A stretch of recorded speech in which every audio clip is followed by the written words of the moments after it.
Ilang beses ko bang sasabihin sa inyo na hindi nyo pwedeng pakainin ng kung anong damo lang ang kabayo ko? Mamahaling damo ang pinapakain dyan. Sino ba kasi nagsabi na magpunta kayo sa koral, ha? Hindi naman kayo nagpapakain doon, ha? Sino? Ang sabi kasi sa amin ni Tonton, kami na lang daw muna ang magpakain kasi may inutos daw kayo sa kanya. Oo nga, may inutos ako sa kanya. Pero hindi ibig sabihin nun, susunod kayo sa kanya. Sino bang amo nyo? Siya ba o ako? Pasensya na ho kayo, Doña Magda. Akala kasi namin makakatulong kami sa kanya at sa inyo. Wala naman po kasi siyang iniwan na damo gaya ng sinasabi ninyo. Kaya napilitan na lang kaming pagpakain ng nagdadahilan pa kapang sira ulo ka.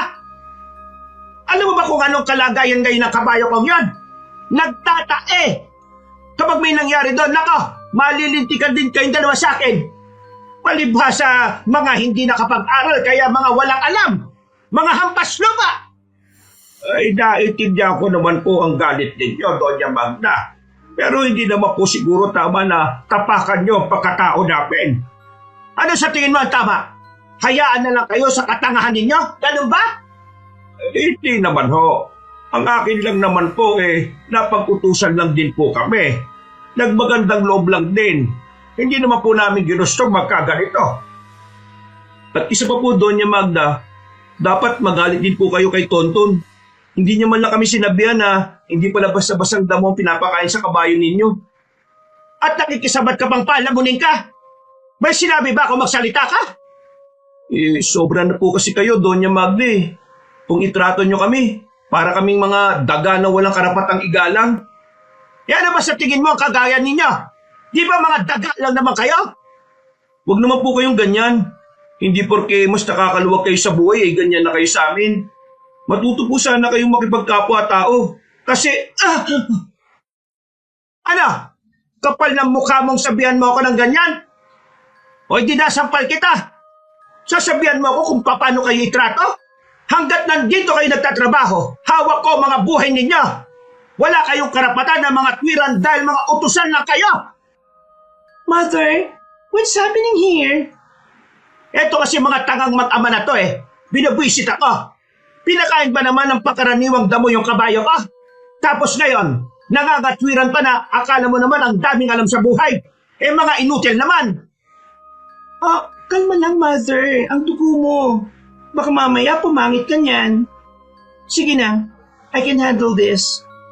You go to your room and take your rest. Alam kong pagod ka lang talaga ngayong araw. Hay, kayong dalawa! Sa oras na may mangyaring masama sa kabayo ko, parurusahan ko kayo talaga! Umalis na rin ang matandang babae. Nang makakyat na yon sa hagdanan, sila naman ang pinagtuunan ng babaeng si Amara. Ngumiti na muna ito sa kanila. Dumako ang tingin nito sa pisngi ni Ramil dahil bumakat pa roon ang kamay ng Donya. Pasensya na talaga kayo kay Mama, ha? Alam niyo naman, kapag tumatanda, laging nagiging mainitin ng ulo. Pero sa susunod, huwag niyo na pakainin ng basang damo lang, ha? Kasi mamahalin ng damo na pinapakain sa mga kabayo niya Pasensya na rin po, Ma'am. Hindi na po mauulit. Nangatwiran lang naman po kasi kami dahil pakiramdam namin. Niyuyurakan na niyo yung pagkatao namin ni Tatay Naiintindihan ko naman kayo. Kaya nga ako na rin ang humihingi ng paumanhin sa inyong dalawa. Pagpasensyahan niyo na lang si Mama. Ayos lang naman sa amin, Ma'am. Naiintindihan din po namin may mali rin naman po talaga kami.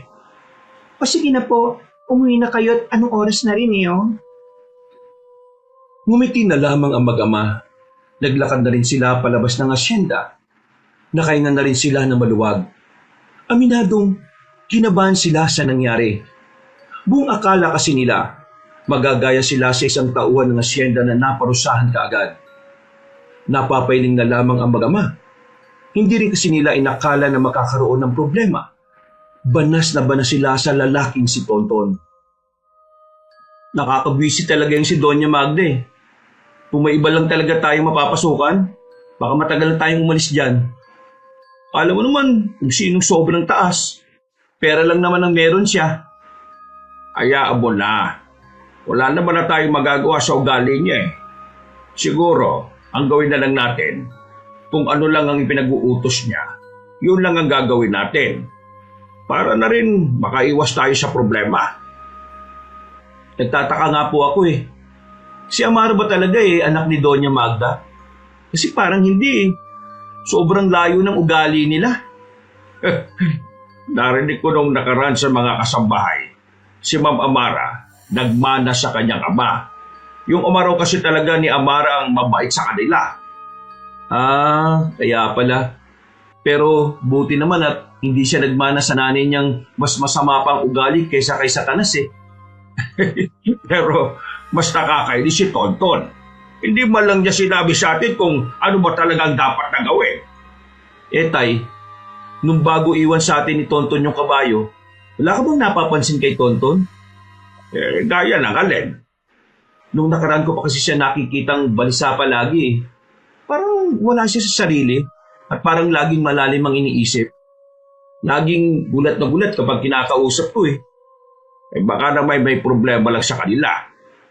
Hindi ko alam. Hayaan na nga lang natin siya.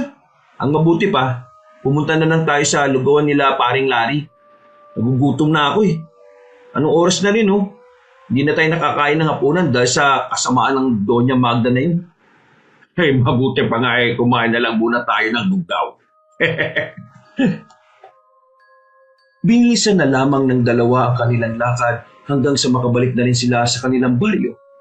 Pagdating nila sa lugawan, nakita nila agad ang lalaking si Larry na nakatulala sa gilid. Wala pa kasing gaano kumakain. Matumal ang lugawan sa puntong yon. Uy, Larry! Bakit nakatulala ka na naman dyan?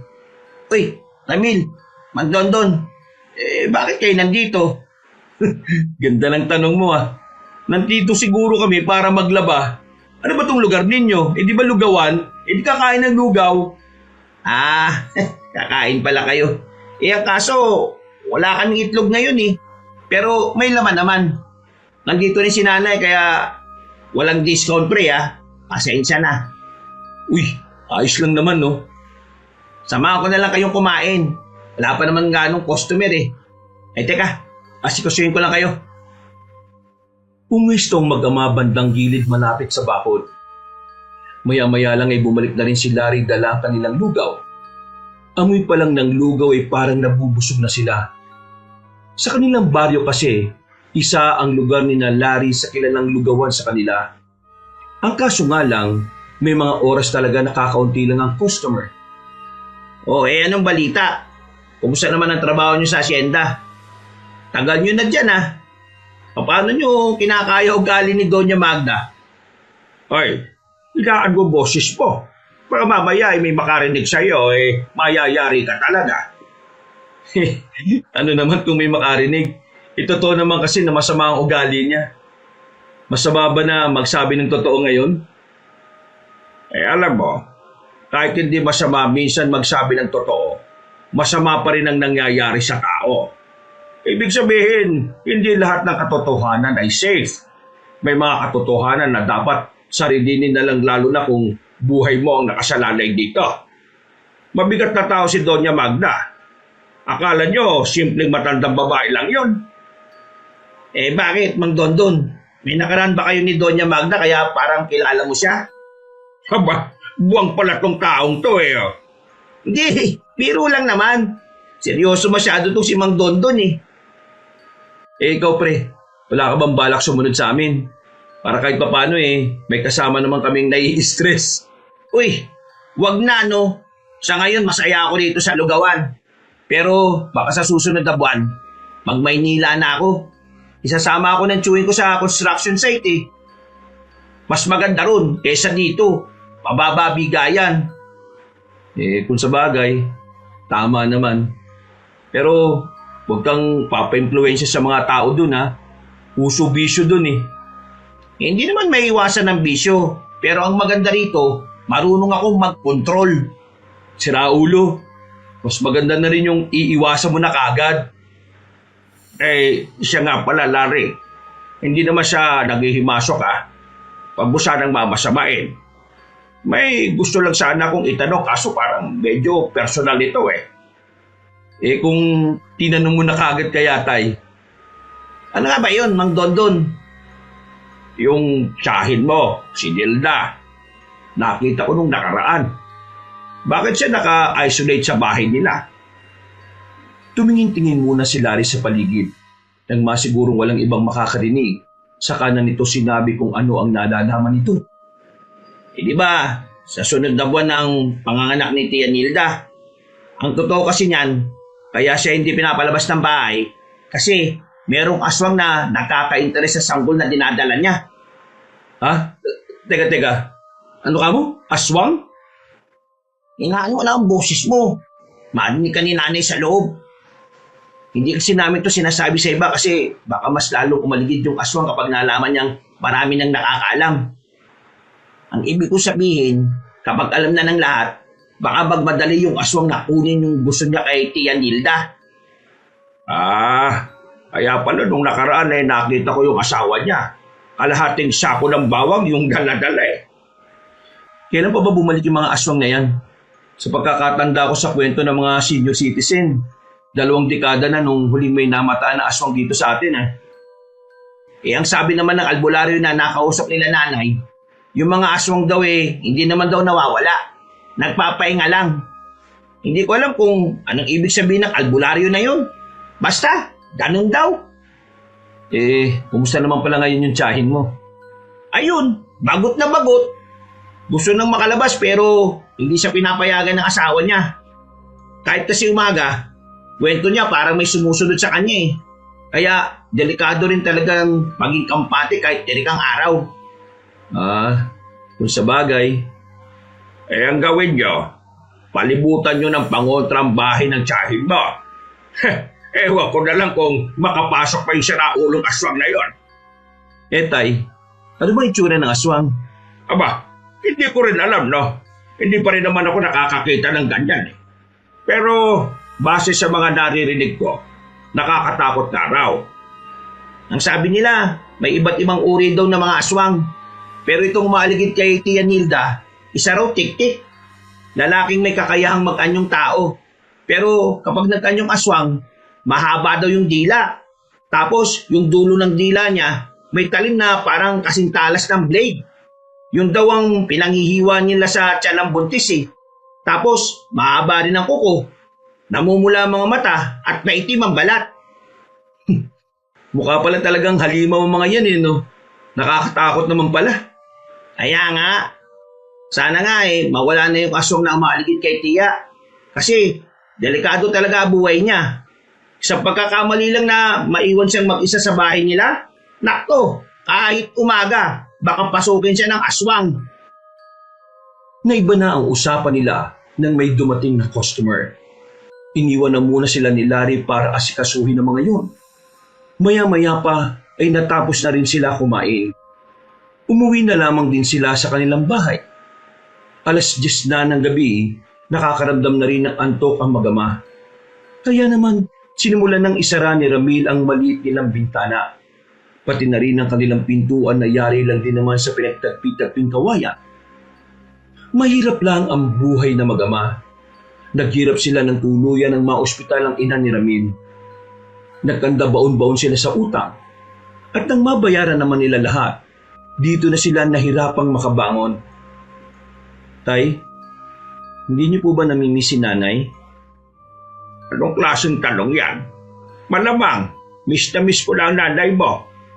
2 taon na siyang wala sa atin pero pakiramdam ko kahapon lang nangyari ang lahat. Ito naman kasi nanay mo, pasaway kasi. Ayaw alagaan ang sarili. Ayan, nauna na tuloy.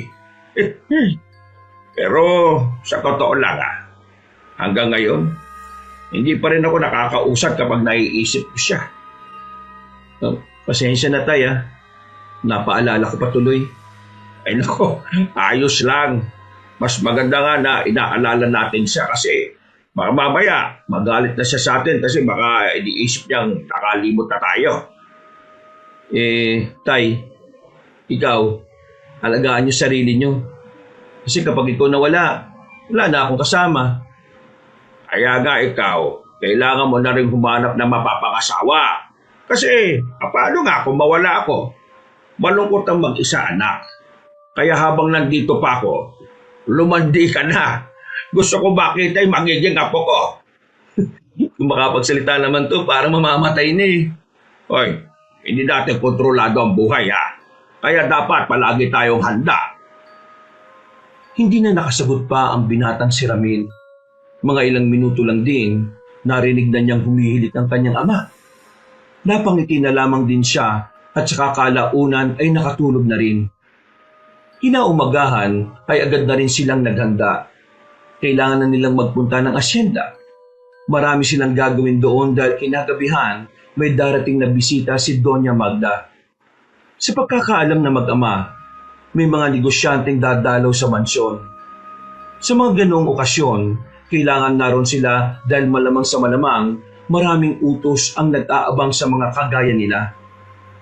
Pagpasok nila ng asyenda, tumungo agad sila sa malawak na hardin. Maraming tuyong dahon ang nasa lapag na kailangan nilang linisin. Narinig ko hanggang dito yung boses ni Doña Magda. Sino na naman kaya pinagagalitan na matandang yun? Baka si Tonton. Sana naman hindi maparusahan si Tonton. Kawawa naman yung taong yun. Mag-isa na lang sa buhay yun eh. Akala ko ba may lola siya sa Maynila? Hindi niyo ba nabalitaan nung nakaraan? Wala naman pala siyang lola. Sinabi lang daw niya yun para tanggapin siya rito. Hindi pa nga yata alam ni Doña Magda na nagsinungaling siya tungkol dun eh. Naging desperado na siya para lang makapagtrabaho. Dako, gulo yan kapag nalaman. Ayaw na ayaw pa naman ni Doña Magda yung sinungaling. Sinimulan na lang ng dalawa ang kanilang trabaho. Makalipas lang ang halos 20 minutos, natapos na rin nila ang kanilang ginagawa. Nagpunta naman sila sa ibang parte ng asyenda. Tumungo sila sa taniman ng mga strawberry at iba pang mga prutas. Tutulong sana silang mag-ani ng mga tanim doon, pero nakita sila ni Amara. Magandang umaga po, Ma'am Amara. May ipag-uutos po ba kayo? Ikaw lang, Ramil. Isa lang naman ayos na. Mang Dondon, tuloy niyo na lang po yung ginagawa niyo, ha? Sige po ba? Ma'am, ano po palang may paglilingkod ko sa inyo? May mga ipapabuhat lang sana ako sa iyo sa bodega. Mabigat kasi eh. Hindi ko kaya. Tara, sumunod ka sa akin. Wala ka na bang kakilala na pwede ipasok dito sa asyenda? Mukhang magkukulang na naman kasi tayo ng tao eh. Tingnan ko po sa baryo namin kung merong naghahanap ng mapagkakakitaan. Pero may matatanggal po ba? Si Tonton eh. Ang dami na kasi niyang pagkakamali nitong nakaraan pa. Hindi lang ito tungkol sa kabayo pati na rin sa kung ano-anong bagay. Iritado na sa kanya si Mama eh. Kilala niyo naman ang mama ko. Ayaw na ayaw niya sa mga taong inutil. Naku, kawawa naman si Tonton. Ramil, sa buhay, ang mga mahihina at mababagal ang palagi na pag-iiwanan. Malupit ang mundong to, kaya kung sino talaga ang walang kakayahang makasabay sa mga nauna at sa mga malalakas, sila ang laging nawawala. Ganon naglalaro ang buhay. Ang tangi lang natin magagawa, kumilos tayo ng naaayon sa layunin natin bilang tao at magpakabuti tayo bilang mamamayan. Ayos ba? Oo, ayos po. Ang galing po ng mga salita ninyo eh. Naku, nambola ka pa. Oh, eto na. Ito mga lamesa na ito, ilalabas lang natin. Dapat ma'am, nagtawag pa tayo ng isa. Para kaming dalawa na lang ang magbuhat. Mabibigatan pa po kayo niyan eh. Hindi na, tayong dalawa na lang. Itong mga lamesa kasi na ito, antigo yan. Hindi namin pinapahawakan yan sa kung sino-sino. Bakit po sa akin pinapahawakan nyo? May tiwala naman ako kasi sa'yo. Alam ko una pa lang na maaasahan kayo ni Mang Dondon. Napangiti na lamang sa kanya ang babae. Napangiti na lang din si Ramil. Sobrang nagagandaan siya sa mukha ng babaeng amo. Kung hindi nga lang malaki ang agwat ng antas ng kanilang pamumuhay, baka nagkaroon na siya ng pagtingin dito. Ang kaso, Langit si Amara at lupa lang naman siya.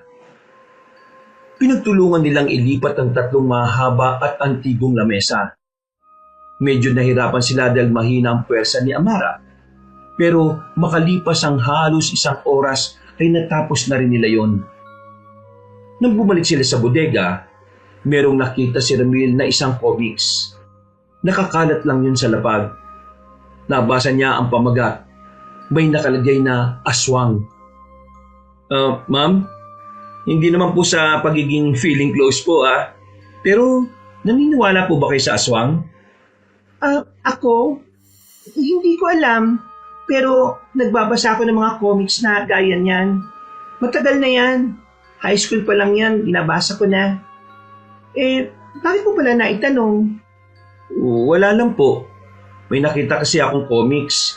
Iniisip ko na interesado rin kayo sa mga bagay na mahirap ipaliwanag. Maayos naman nilang natapos ang kanilang ginagawa. Kahit na papaano ay nakapagpahinga na rin habang umiinom ng sabaw ng buko. Nakaupo si Ramil sa nakatumbang puno ng nyog, habang ang dalagang si Amara naman ay nakaupo sa lumang silya. Mabuti na lahat hindi ka umalis dito kahit na masungit ang mama ko. Kasi ma'am, kailangan ko rin talaga ng pera Hindi namin kakayanin ni tatay kung siya lang ang mag-isa. Alam mo, bibihira lang ang mga taong kagaya mo. Di ba yung ibang lalaki dyan, puro papogi lang ang alam? Pero ikaw, nagsisikap ka sa buhay. Baka po kasi marami na silang pera. Ako po kasi wala, kaya trabaho lang talaga. Huwag mo na nga akong tawagin, ma'am, kapag tayong dalawa lang naman ang magkausap. Sige po, ma'am. Amara. Pero, bakit niyo po ako kinakausap? Ibig ko sabihin, di po ba hindi dapat nakikipag-usap ang mga kagaya niyo sa mga kagaya namin? Grabe ka naman. Hindi naman kasi ako ganon. Alam mo, isa yaman ng pamilya namin. Wala kaming ganong kaibigan. Ang angkan kasi namin, hindi nagtitiwala sa mga tao. Kaya ayun, wala kaming ganong kakilala, maliban sa mga business partners namin. Ganun po pala. Kaya gusto kitang tanungin, pwede ba kita maging kaibigan? Po? Ako po? May nakita ka bang ibang tao dito? Hindi niyo naman po kasi ako kalibel Wala naman akong pakialam sa antas ng pamumuhay. Gusto ko lang maranasan maging simpleng tao. Yung merong kaibigan. Baka po kasi magalit si Doña Magda Hindi naman natin ipapaalam na magkaibigan tayo, no? So, friends? Inilahad ng dalaga ang kamay. Agad naman nakipagkamay si Ramil sa babae. Noong mga sandaling yon, hindi makapaniwala si Ramil na nahahawakan niya ang kamay ng dalaga. Matapos ang sandaling yon, tila nabuo na ang kanyang araw. Nagtataka nga sa kanya ang ama niya dahil masyado siyang masaya.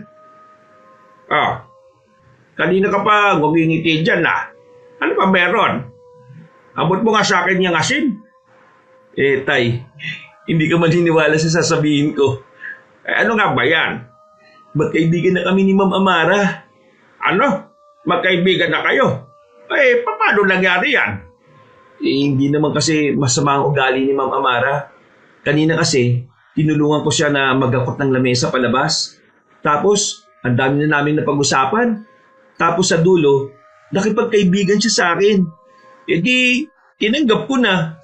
Lugi pa ba ako nun? Hoy, tigilan mo yan. Mas malabo pa sa sabaw ng pusit yung pinagsasabi mo. Nako, hindi ka papatulan yan. Tayo naman, magkaibigan lang naman kami. Hindi mo ako maloloko, no? Alam ko matagal mo nang pinagpapantasya niyang si Amara na yan. Alam ko naman yan. Masaya lang naman ako kasi kahit papano may naging kaibigan ako na kagaya niya. Hindi ka ba masaya? Masaya naman ako. Pinaalala lang naman kita. Alam mo naman ang pamilya nila, hindi ba? Allergic sila sa mga hampas lupang kagaya natin.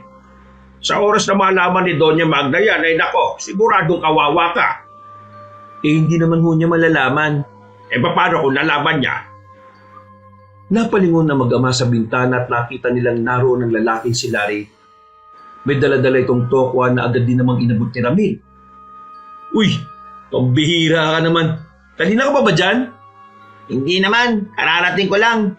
Pero dinig na dinig ko kasi boses mo sa labas pa lang kaya narinig ko pinag-uusapan nyo.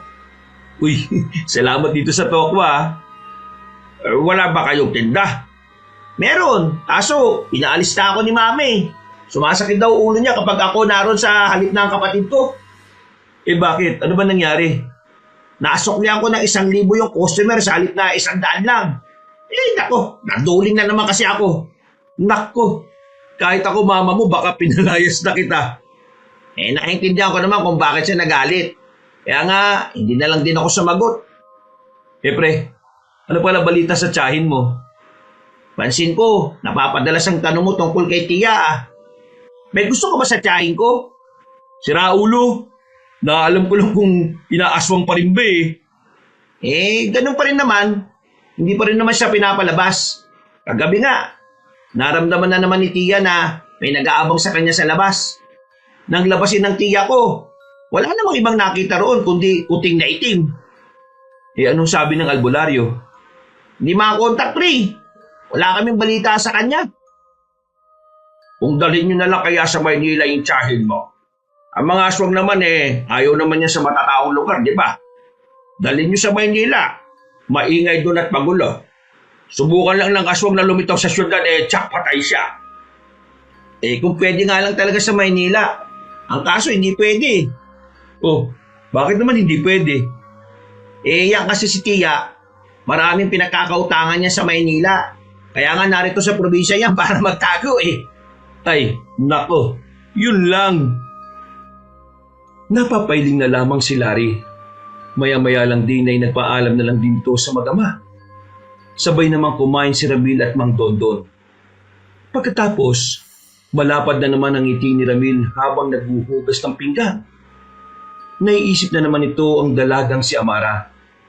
Kapag naalala niya ang pawisang mukha ng babae, hindi niya maiwasang hindi mapahanga. Kinabukasan, walang pasok sa asyenda ang mag-ama sa araw na yun. Gusto pa sana ni Ramil na humilata hanggang hapon pero bigla siyang ginising ng kanyang ama na kagagaling lang sa palengke. Oh, ano ba yun? Aga-aga nanggigising ka eh. Wala naman tayong pasok, di ba? Alam mo ba kumakalat na balita ngayon dito sa atin? Naku naman, chismis ka agad. Kalalaki niyong tao tay. Hindi to chismis. Totoo itong nangyari. Kumakamot ba sa ulo si Ramil?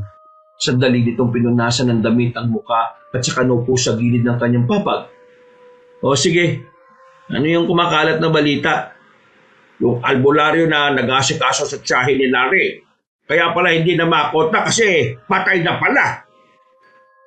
Nang marinig ni Ramil ang sinabing yun ng kanyang ama, ay napaayos siya ng pagkakaupo. Nawala ang antok niya. Nakaramdam siya ng pagkabahala sa hindi malamang dahilan. Sigurado ba kayo dyan? Oo, nakausap ko kanina ng nanay ni Larry. Siya mismo nagsabi sa akin. Natagpuan daw yung bangkay ng albularyo sa makakaibang parte ng gubat. Lasog-lasog daw eh. Ano ho? Hiwa-hiwalay? Oo, hiwa-hiwalay. Yung binti nga natagpuan sa terminal eh. Yung braso sa ilalim ng ilog. Yung ulo naman nakita sa taniman ng pinya. Alam mo ba kung anong pinaka nakakakilabot sa narinig ko? Meron pa? Oo, meron pa. Sabi ng nanay ni Larry, may hinala daw yung pamilya ng albularyo na ang pumaslang doon Sigbin. Sigbin? Paano Sigbin?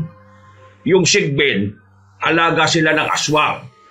Kumbaga sa atin mga tao, diba, asong alaga natin, hindi kaya pusa. Sigbin naman ang alaga ng mga aswang. Ang sabi-sabi, pinagpiestahan ng Sigbin ang albularyo. Pinag-agawan at nang mapilis na yung mga parte ng katawan, saka nagpunasan. Kaya yun, kung saan-saan natagpuan yung parte-parte. Tay, tingin ko, pinalapasan ng aswang sa mga Sigbin. Kasi di ba, ang mga albularyo, hadlang sila sa mga aswang, pinatay siya para wala nang makakapigil sa paglapit sa tiyahin ni Larry. Alam mo, may punto ka dyan. Kung ganyan nga nangyayari, di mas lalong malalagay sa alanganin yung tiyahin ni Larry. Nako, delikado. Puntahan ko na lang si Larry, Tay. Ay sige, pag uwi mo, sabay mo na dito si Larry ha.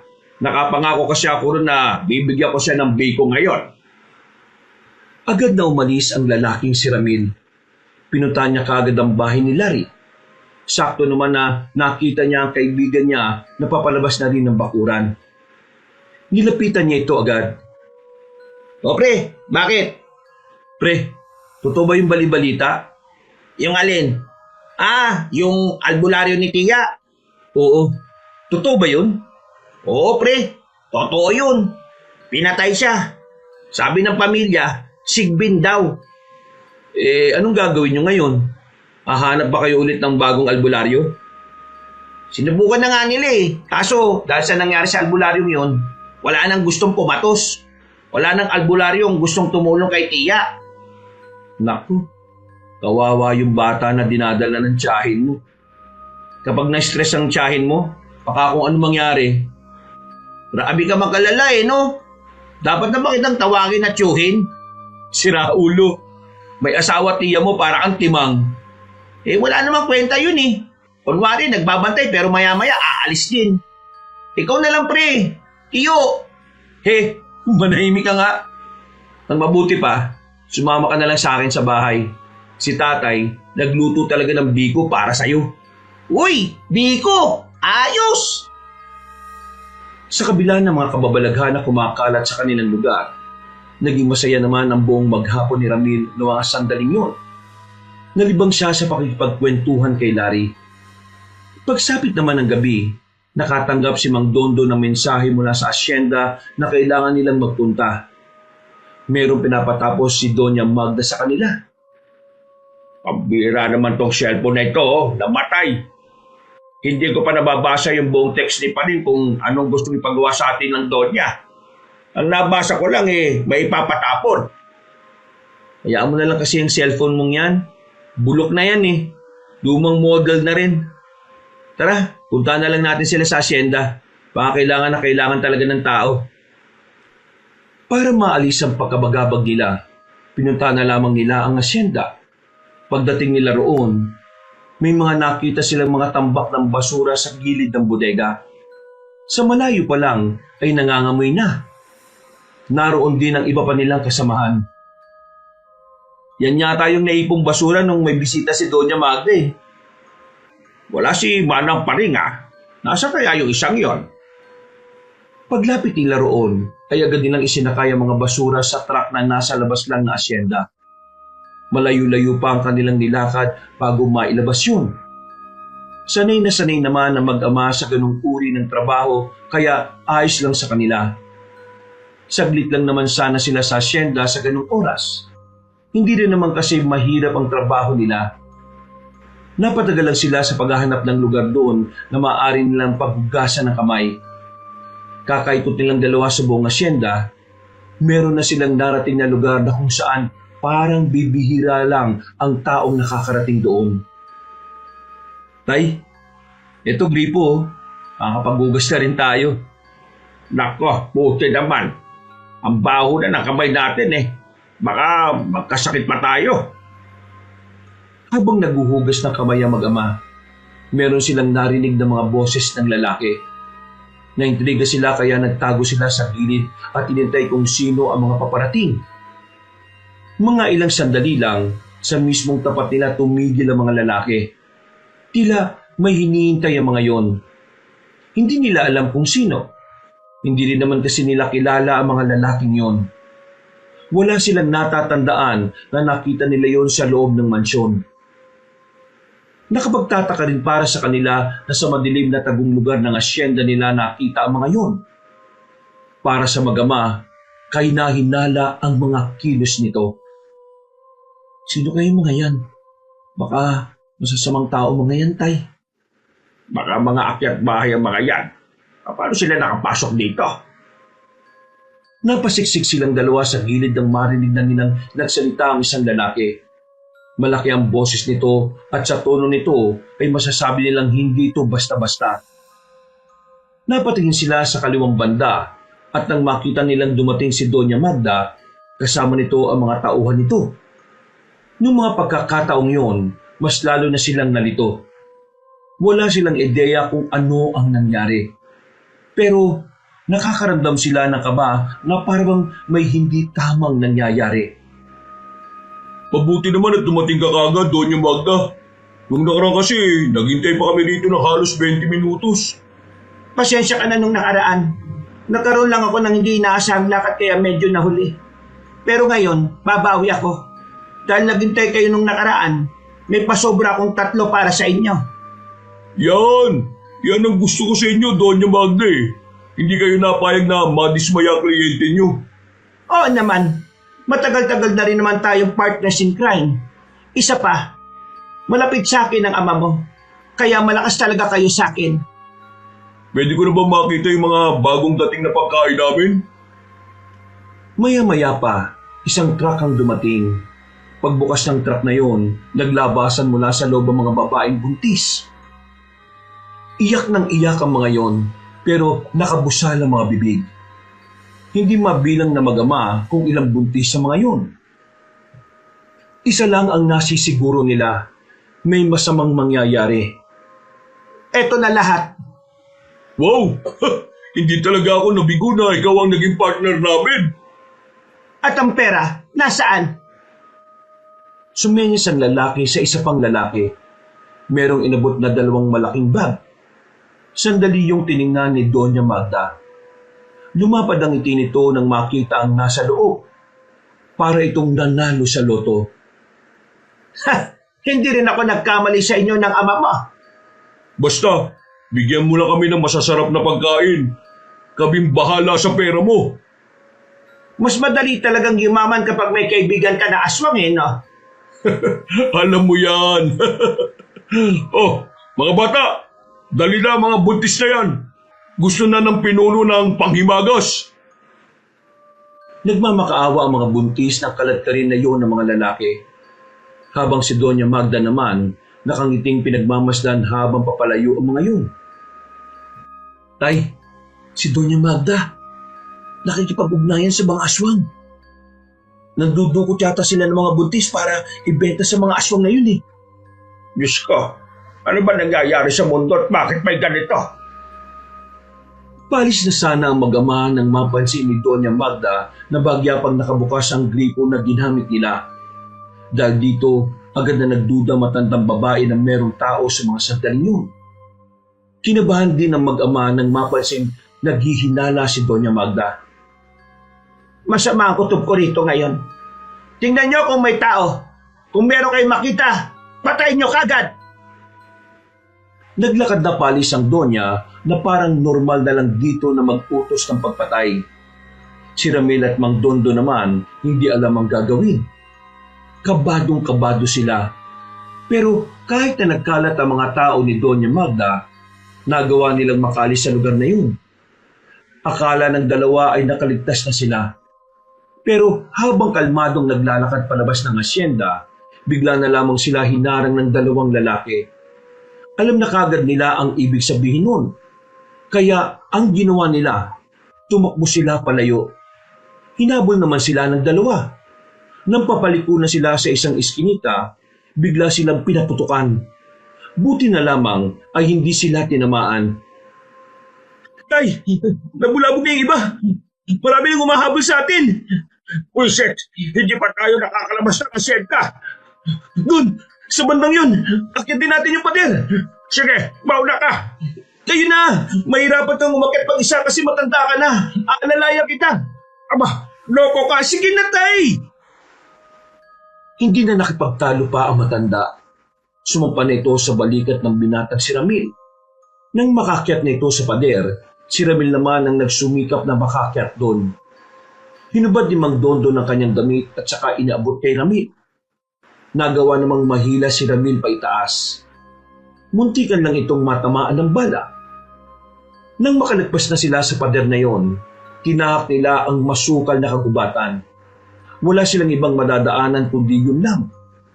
Hindi man nila alam kung saan patungo ang direksyon na iyon, ang mahalaga na lamang sa mag-ama ay mailigtas ang kanilang sarili.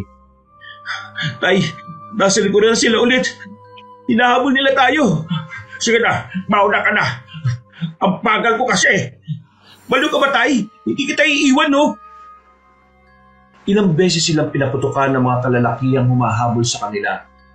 Pero dahil maraming puno roon, hindi sila matamaan ng mga yon.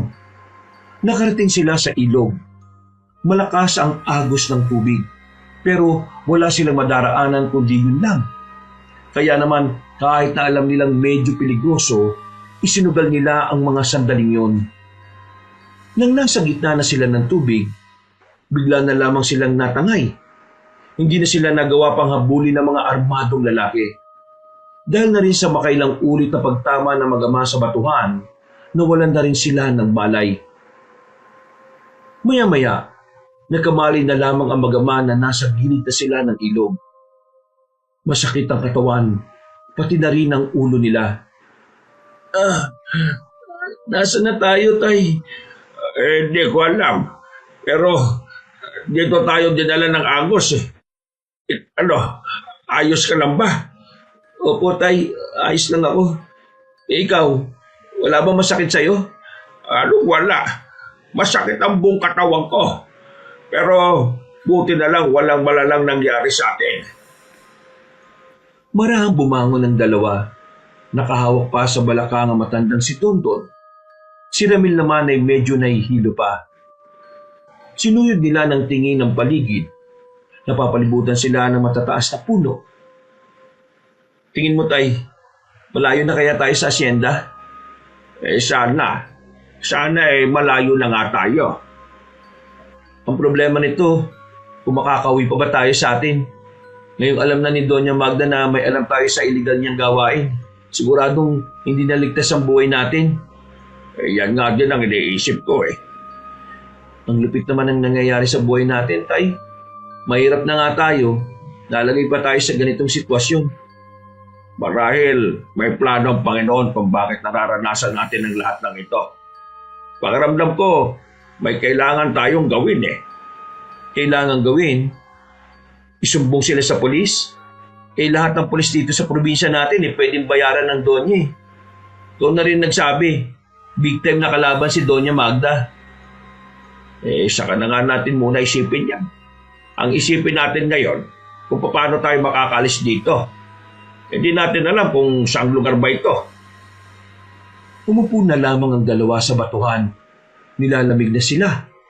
Bukod sa basa ang kanilang suot, bigla pang lumakas ang ihip ng hangin. Pumunta na lang siguro tayo sa Maynila. Wag kayong umalis sa probinsyang ito. May kailangan kayong gawin dito. Nang marinig nila ang mahiwagang tinig na yon, ay napatayo ang mag-ama. Takang-taka, nakakaramdam sila ng takot at kaba. Pakiramdam nila ay merong engkanto na nakatingin sa kanila. Dumampot ng bato si Mang Dondon, paulit-ulit na sinusuyod ang paligid. Sino ka? Magpakita ka! Kalma lang kayo. Hindi naman ako kaaway. Sa katunayan, ako ay isang kakampi. Paano naman namin masisiguro kung kakampi ka? Hindi ka nga namin kilala Oo nga, magpakilala ka. Para sa kapayapaan ng inyong isip, ipapakilala ko ang aking sarili. Ako si Tubaol, ang bathala ng kagubatan na nasa inyong harapan. Anong pangalan mo? Tubaol ang aking pangalan. Tubol? Anong tubol? Ang sabi ko, Tubaol, hindi tubol. Nasaan ka ba? Bakit ayaw mo magpakita? Ako mismo ang kagubatan. Kaya ibig sabihin lang nito, ako ay nasa inyong harapan. Boses lang ang narinig namin sa iyo Hindi kami maniniwala. Ano pa ba ang gusto niyong marinig? Gusto niyo bang marinig kung papaano ko kayo murahin? Bakit ba ang daldal niyo? Hindi niyo man lang ba aalamin kung ano ang nais kong sabihin? Nagkatinginan na mag-ama. Naintriga rin sila sa kung anuman ang pakay sa kanila ng misteryosong boses. Sige, sabihin mo kung ano kailangan mo sa amin. Narito ko para tulungan kayong maprotektahan ang inyong sarili kontra sa mga aswang at pati na rin sa mga mortal na kagaya ninyo. Bibigyan ko kayo ng proteksyon at sandata. Kakibat ng proteksyon at sandata na ito ay ang responsibilidad na kailangan niyong tanggapin. Kailangang tanggapin? Ano to, sa pilitan? Wala nang ibang mortal ang karapat-dapat. Kayo lamang dalawa. Dahil sa pagiging busilak ng inyong puso, dahil sa kabutihan na inyong tinataglay, kayo ang napili ng langit at kalikasan. Teka lang naman, sinasabi mo bang magiging tagapagligtas kami? Kakalabanin namin ang mga aswang na yun? Tama ka sa sinabi mo, iho. Magiging tagapagligtas kayo ng bayang ito. Yun ay kung tatanggapin nyo ang aking inaalok. Pero mas maganda kung tatanggapin nyo kasi wala na akong ibang mahahanap na kagaya ninyo. Paano kung ayaw namin? Kung hindi namin tinanggap? Kung sakali mang inyong tatanggihan ang tungkulin na ito, habang buhay kayong makukonsensya, matitiis nyo bang may mga mapapahamak na tao kahit na meron naman kayong magagawa? Tingin ko hindi. Likas kayong mabuti. Hindi kayo masasama. Kaya ang konsensya ninyo ay madali lamang kakalabit sa inyong mga damdamin. Aba, ayos din Nagawa pang mangonsensya ng isang ito Ano mapapala namin kapag tinanggap naman namin ang alok mo? Pagkakalooban ko kayo ng gantimpala, depende sa inyong hiling. Nagkatinginan na mag-ama. Tila nagdadalawang isip pa nga ang mga to. Sandali silang napaisip. Pinag-usapan nila ng maigi ang bagay na yon. Batid nilang hindi rin basta-basta ang hinihiling sa kanila. Pero sa bandang huli, nakapagdesisyon na rin ng mag-ama. Papayag na kami sa gusto mo. Ituro mo lang sa amin kung ano ang mga gagawin namin para makalaban ng mga aswang na yon. Maaari ko bang malaman kung ano ang dahilan at bakit tila yata nagbago ang inyong isip? Naku, duda ka pa yata Naisip ko na kung tatanggapin namin ang inaalok mo, mas magiging ligtas kami ng anak ko. Kaligtasan ng anak ko ang iniisip ko. Isa pa, kailangan din namin ng gantimpala na sinasabi mo kasi gusto naming makaahon na sa kahirapan Wala na bang ibang dahilan? May iba pa ba na dapat kong sabihin? Kung yun na ang mga dahilan ninyo ay aking igagalang. Ngunit sa paglipas ng panahon, saka nyo lamang mapagtatanto ang pinakadahilan kung bakit nyo kailangang pigilan ng kasamaan. Dahil pumayag na kayo, halik kayo at pumasok sa kagubatan. Ipapakita ko sa inyo ang sandata na inyong gagamitin.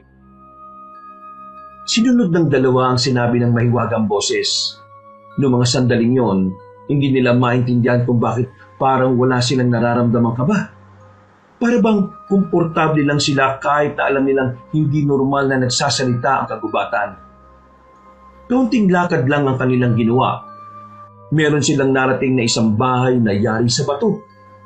Merong pintuan na may malaking kandado ang pinto.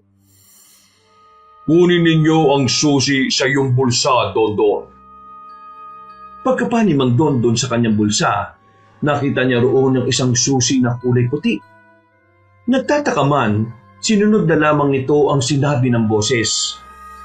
Pagbukas ni Mang Dondon ng pintuan, isang malakas na liwanag ang sumalubong sa kanila. Espada at palakol. Yan ang mga sandatang lulupig sa kasamaan. Ikaw, Ramil, kunin mo ang espada. Ikaw, Dondon, ikaw naman ang magmamay-ari ng palakol. Dinampot nila ang kanilang sandata. Parang normal na sandata lang ang mga yon dahil wala man lang silang naramdamang kakaiba nang hawakan nila ito. Sa gilid niya ay buksan niyo ang maliit na baul. Nariyan ang anting-anting na magiging gabay sa inyong paglalakbay sa mundo ng pakikipagsapalaran. 2 kwintas ang naroon. 2 kwintas na merong palawit na buwan at araw. Ang buwan ay kunin mo, Ramil. Ang araw naman ay kunin mo, Dondon. Isuot niyong dalawa yan. Pagsuot nila ng kwintas, bigla na lamang silang nangisay para silang kinukuryente na ewan. Halos 1 minuto rin silang ganon. Nang mahimasmasan, hindi na nila naramdaman ang sakit na katawan nila. Tila naghilom na rin lahat ng lamog na nararamdaman nila. Anong nangyari sa amin? Bakit hindi na masakit ang katawan namin? At bakit tuyo na itong suot namin? Kayong dalawa ay muling isinilang bilang mga tagapagligtas. Ngayon, anong gagawin namin? Ang bahay na inyong kinalalagyan ay ang bahay na magiging inyong tahanan. Nasa loob ng bahay na yan ang mga bagay na kailangan niyong malaman. Basahin niyo ang mga librong nariyan. Kayo lamang ang makakatulong sa mga sarili ninyo para maging mahusay kayong mandirigma. Kailangan ko na magpahinga hanggang sa muling pag-uusap. Paalam. Teka, sandali! Nawala na ang maiwagang tinig ng mga sandaling yun. Naiwan na lamang sila sa loob ng bahay na yon na takang-taka pa rin sa mga nangyayari. Tiningnan nila ang mga libro. Nakapaloob doon ng tungkol sa mga aswang at mga bagay na dapat nilang matutunan sa pakikipaglaban. Bihira. Ang daming libro dito pero wala man lang pagkain. Hoy, Tumol! Kung naririnig mo ako, baka naman pwede mo kaming bigyan ng pagkain. Hindi na niya tayo maririnig. Tingin ko bumalik na siya kung saan siya naroroon. Pero ang sabi niya, siya mismo ang gubat na ito Maghanap na lang tayo ng prutas o gulay dyan sa labas. Marami namang halaman at puno dito. Napailing na lamang si Ramil. Noong mga oras na yon, pansamantala nilang nakalimutan ang tungkol sa mga natuklasan nila kay Doña Magda. Tila biglang tumuon ang kanilang atensyon sa mga libro. Binasa nila ang mga yon at sa hindi ba lamang dahilan, mabilis nilang naisalpak sa utak nila ang mga kaalamang naroroon. Malaki ang ipinagbago ng kanilang katalinuhan. Para bang mas mabilis na nilang naiintindihan ang bagay na inaaral nila. Inabot na sila hanggang umaga. Hindi sila nakakaramdam ng antok. Gising na gising ang kanilang diwa. Sa katunayan, may naisip pa silang gawin nung oras na yun. Sigurado ka ba sa naiisip mo? Opo, Tay. Kailangan ko masabi kay Ma'am Amara na may ginagawang masama ang nanay niya. Kailangan niya makaiwas kay Doña Magda dahil sigurado mapapahamak din siya balang araw. Paano kung pati si Ma'am Amara may nalalaman din pala sa bagay na yon? Baka ikaw pa mapahamak. Baka mahuli ka nila. Tay, magtiwala ka sa akin. Kaya ko to. Ngayong may sandata na tayo at proteksyon, hindi na natin kailangan pang matakot, no? Isa pa, ginagawa natin to para sa tungkulin na ibinigay sa atin. Magliligtas tayo ng buhay ngayon. Masama ang kutob ko sa ganyan, Ramil. Pero sige, pagkakatiwalaan kita. Nagkasundo naman ang mag-ama ng mga sandaling yun. Umalis sila ng kagubatan. Dala-dala nila ang kanilang sandata na ibinalot lamang sa telang nakita nila sa daan. Nang makalabas na sila ng gubat at makarating na rin sa kalsada, dito na nila muling naramdaman ang kaba. Unang pumasok sa isipan nila ay maaring hinahanap na sila ng mga tauhan ni Doña Magda. Umuwi sila sa kanilang baryo. Hindi sila nakalapit sa bahay nila dahil napansin nilang may 2 lalaking nakatambay sa tapat. Kaya naman naisipan nilang dumiretso na lang sa asyenda. Nakausapin nila ang babaeng si Amara. Habang naglalakad sila, natanong nila si Dari na paparating. Agad itong hinila ni Ramil at dinala sa tagong iskinita. Oh, pare, Magdodong, Bakit kayo nandito? Nag-aalalang tumingin-tingin na muna ang binatang si Larry sa paligid. Hindi dapat kayo nandito. Inaanap pa yun ni Doña Magda eh. Ang sabi nila, nagnakaw daw kayo sa asyenda. Eh alam ko namang hindi nyo magagawa yun, kaya sabihin nyo sa akin, ano ba talaga nangyari? Ikaw na magkwento, Ramil. Kasi pre, ganito yun. Kagabi, nagpunta kami ng asyenda para itapon yung mga naiwang basura. Naghanap kami ng mahugasan ng kamay pagkatapos. Hindi namin inakala na meron kaming matutuklasan. Nalaman namin na may illegal na ginagawa si Doña Magda. Hindi lang basta illegal pre sobrang immoral. Si Doña Magda, dumudukot sila ng mga buntis dito sa probinsya natin. At ang mga buntis na yon ay ibinibenta niya sa mga aswang mismo. Ha? Totoo? Eh teka, sigurado ba kayo dyan? Narinig namin mismo sa bibig ni Doña Magda na aswang ang katransaksyon niya, pre. Halangang kaluluwa ni Doña Magda. Hindi lang basta masama ang ugali niya. Sobrang sama pa. Mahiya talaga si Satanas sa kasamaan ng pagkatao niya eh. Diyos ko, hindi na maganda to. Kung ganyan pala si Doña Magda, maraming butis na mapapahamak. Kabilang na dito yung tsahin ko. Kaya nga mabuti pa. Sabihan mo na yung tiyahit mo na umalis na sa baryong ito. Hindi magtatagal ay isa na rin siya sa mga buntis na bigla na lang mawawala. Maraming salamat sa pagpapaalala nyo. Eh kayo, saan kayo pupunta? Bakit ganyan ang outfit nyo? Ano yung mga dala nyo? Ay naku, mahabang kwento pre. Sasabihan na lang kita kapag ayos na ang lahat. Sa ngayon, kailangan naming mapuntahan si Ma'am Amara. Larry, kung sakaling malagay sa panganib ang buhay mo at ang pamilya mo, sabihan mo lang kaming dalawa, ha? Opo, maraming salamat po, Mang Dondon. O sige na pre, aalis na kami. Tinapik na lamang ni Ramil sa balikat ng kanyang kaibigan. Maingat ang ginawa nilang pagpunta sa asyenda. Pagdating nila roon, may mga tauhan ng pagala-gala sa loob pero dahil malaki ang asyenda, nakahanap naman sila ng ibang madadaanan.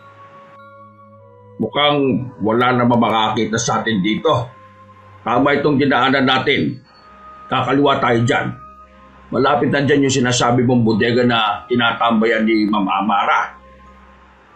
Tay, di ba sabi ni Tubol, proteksyon tong suot nating kwintas? Subukan kaya natin kung gumagana. Paano? Magpabaril tayo.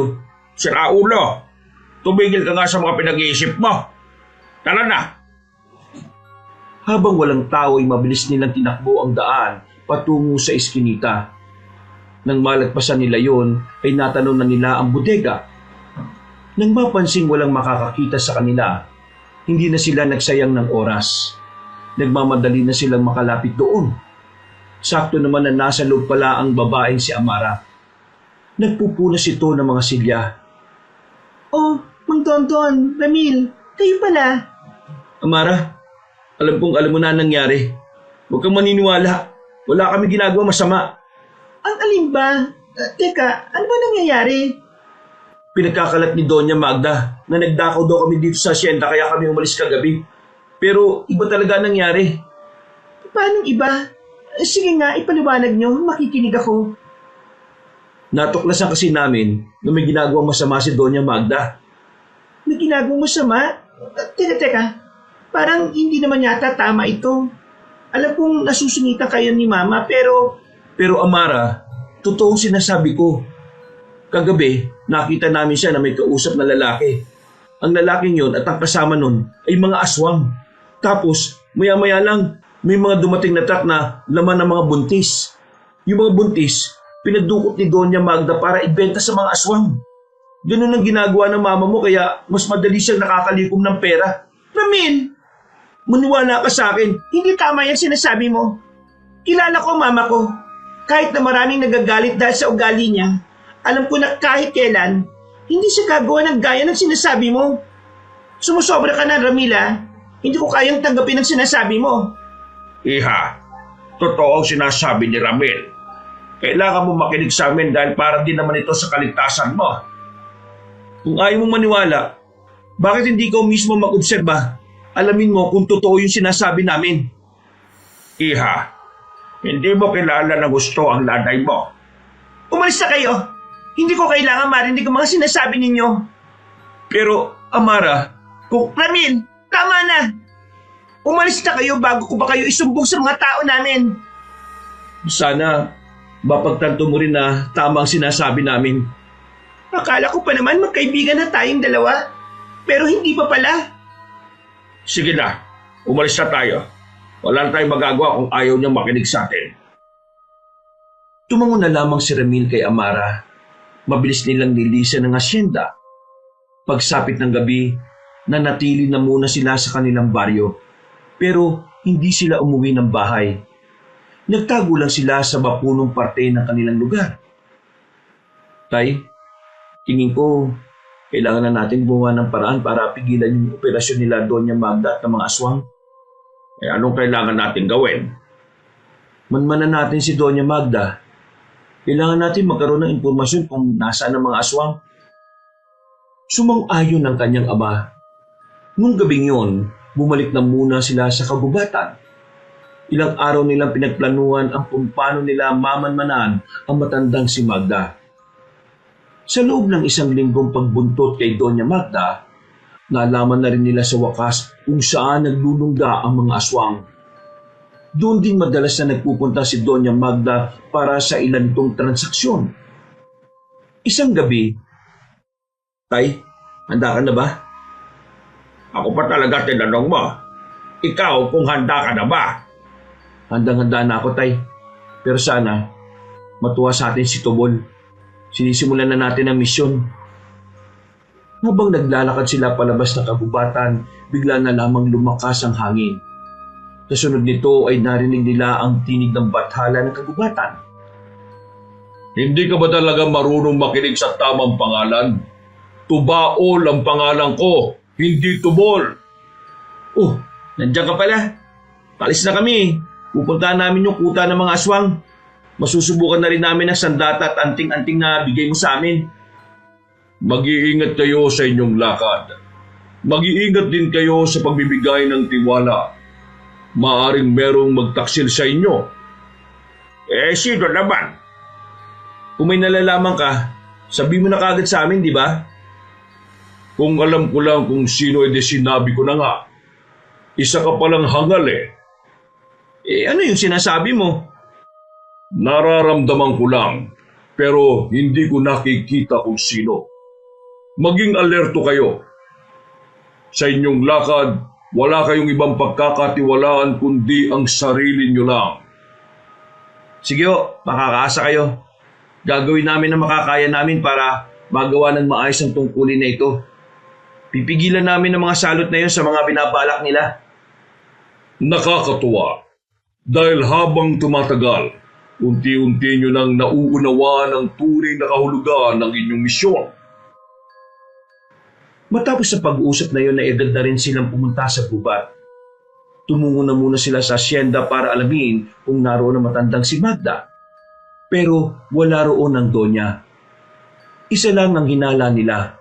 Nakipagkita na naman ito sa mga kliyente nitong aswang. Nagmadali silang makaalis ng asyenda. Dumaan na muna sila sa baryo sa pagbabaka sakaling merong aswang na umaaligid sa tiyahin ni Larry.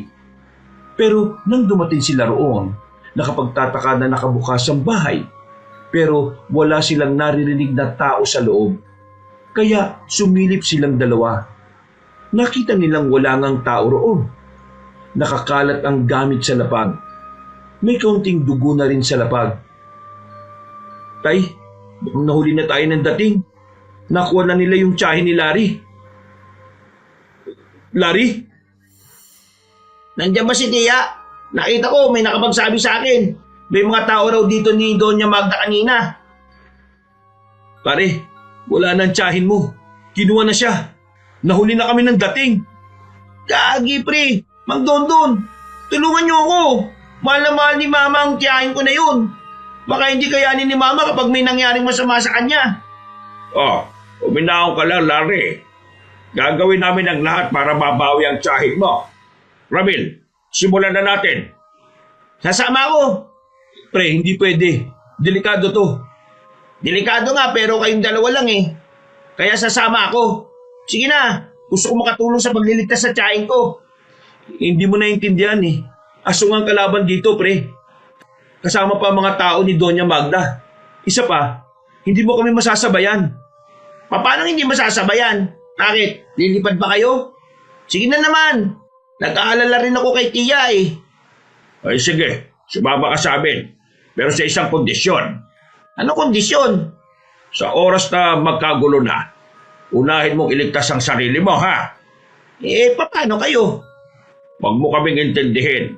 Kaya namin ni Ramil ang sarili namin. Sandaling tumingin si Larry sa kanila. Tila sinusuri ang kanilang pananamit. Tumingin din ito sa kanilang sandata na nakabalot ng tela. Bakit pakiramdam ko may nagbago sa inyong mag-ama? Kung ano man ang iniisip mo, yun na yun. Tara na!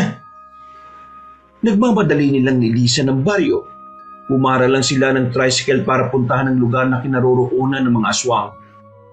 Makalipas lang ang halos 10 minuto, nakarating na rin sila. Pero sandali na muna nilang inobserbahan ang paligid. Naririnig mo yung mga boses na yon? Lahat ng yon, aswang. Pero pwede rin mga tao ni Doña Magda na may mga baril. Malakas ang kutob namin na nandito siya. Ilang saglit lang ay meron ring dumating na truck. Naririnig nila ang mga nag-iiyakang buntis sa loob nito. Baka nasa loob niyan si Tia. Kailangan na natin kumilos. Huwag tayong padalos-dalos. Kailangan natin maging maingat.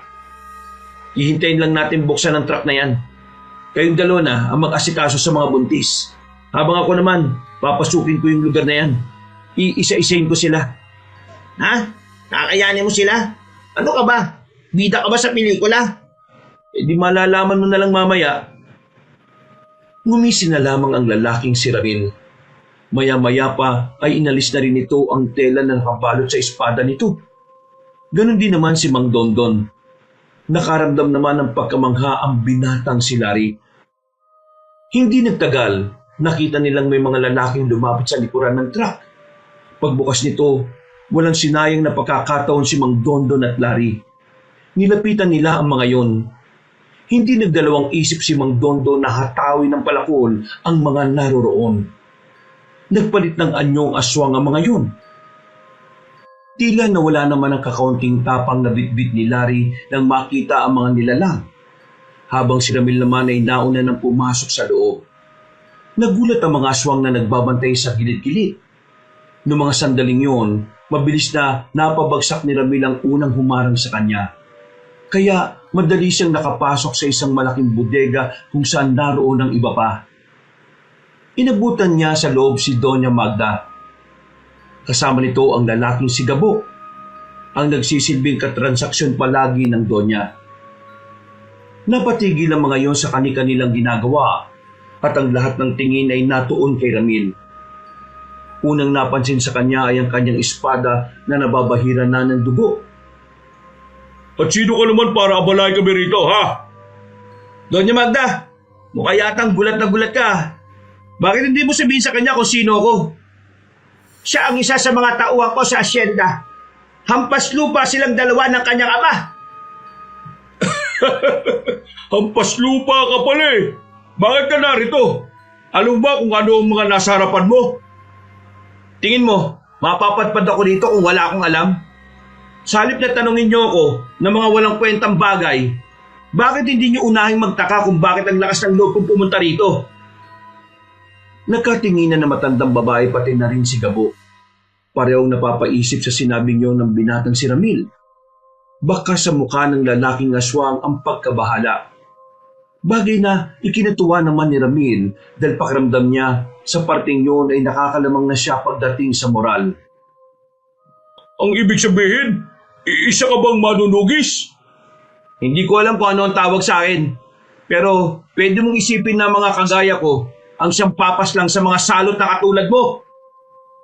Huwag ka na magpasikat dito, Ramil. Hindi mo matatakot ang mga narito.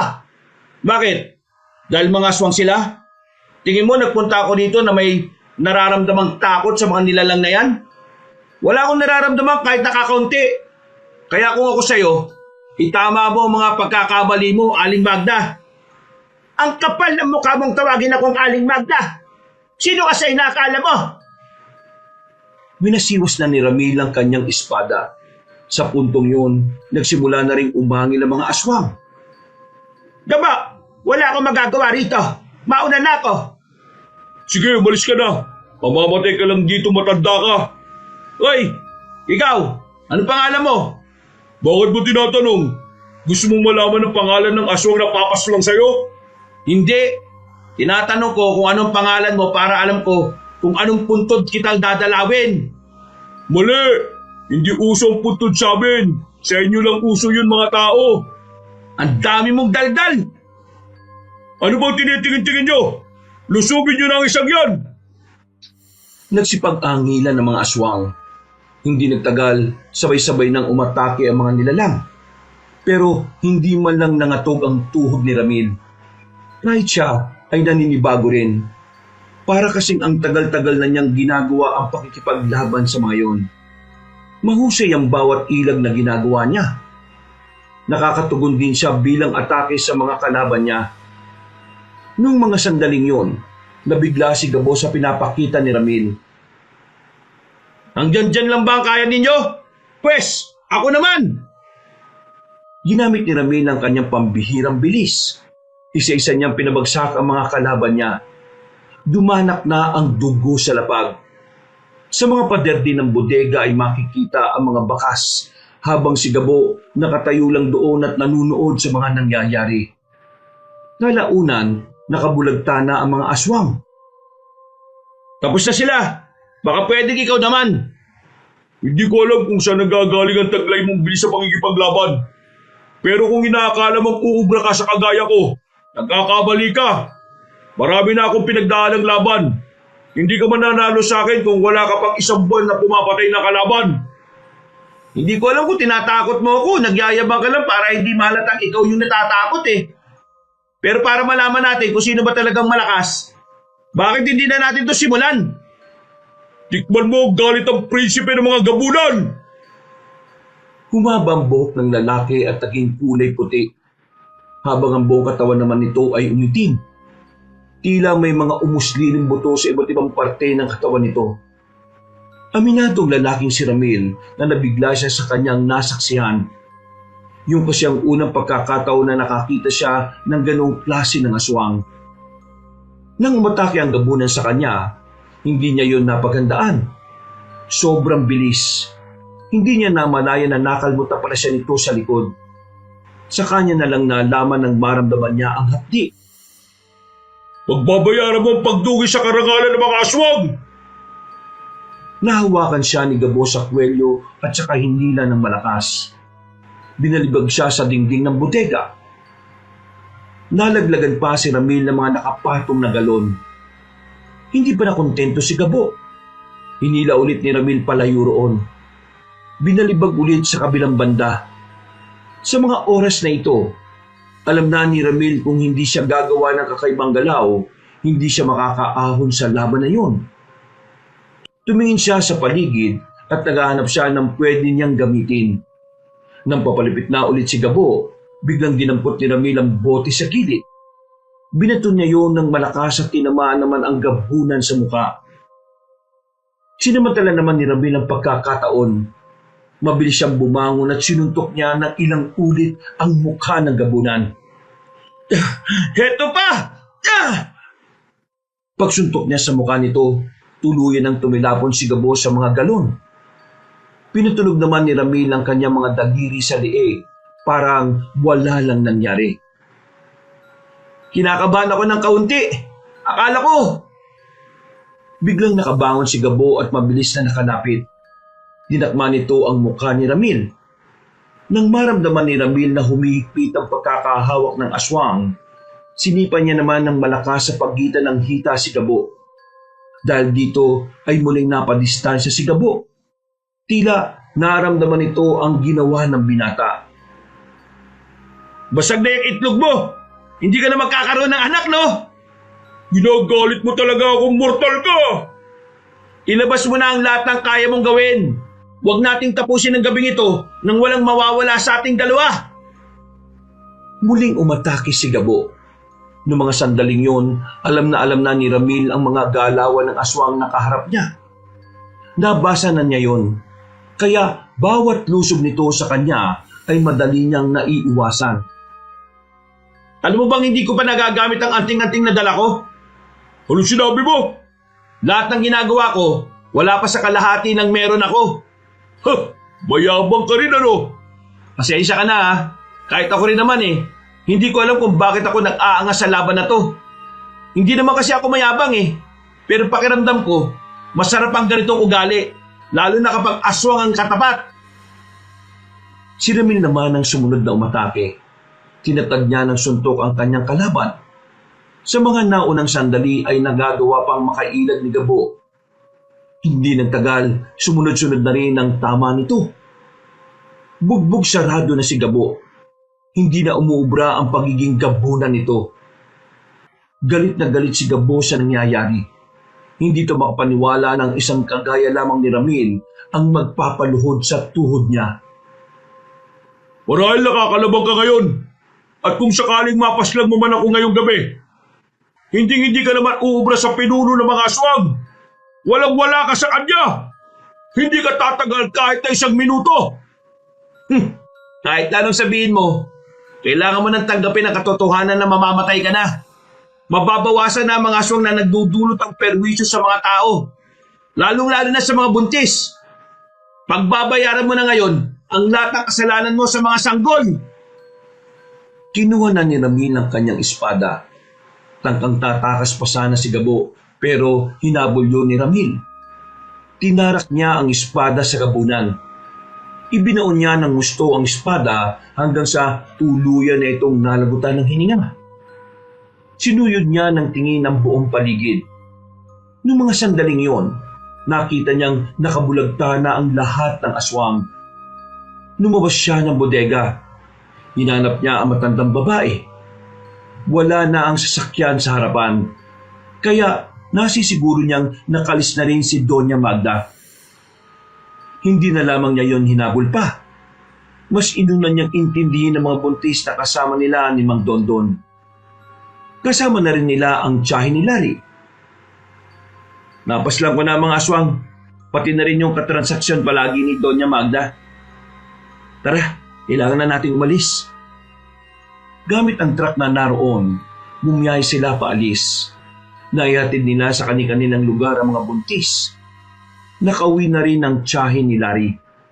Kinabukasan, umalis na sa kanilang lugar ang tiyahin ni Larry para makaiwas sa gulo. Ang ibang buntis din naman ay naabisuhan na ng kanilang pamunuan.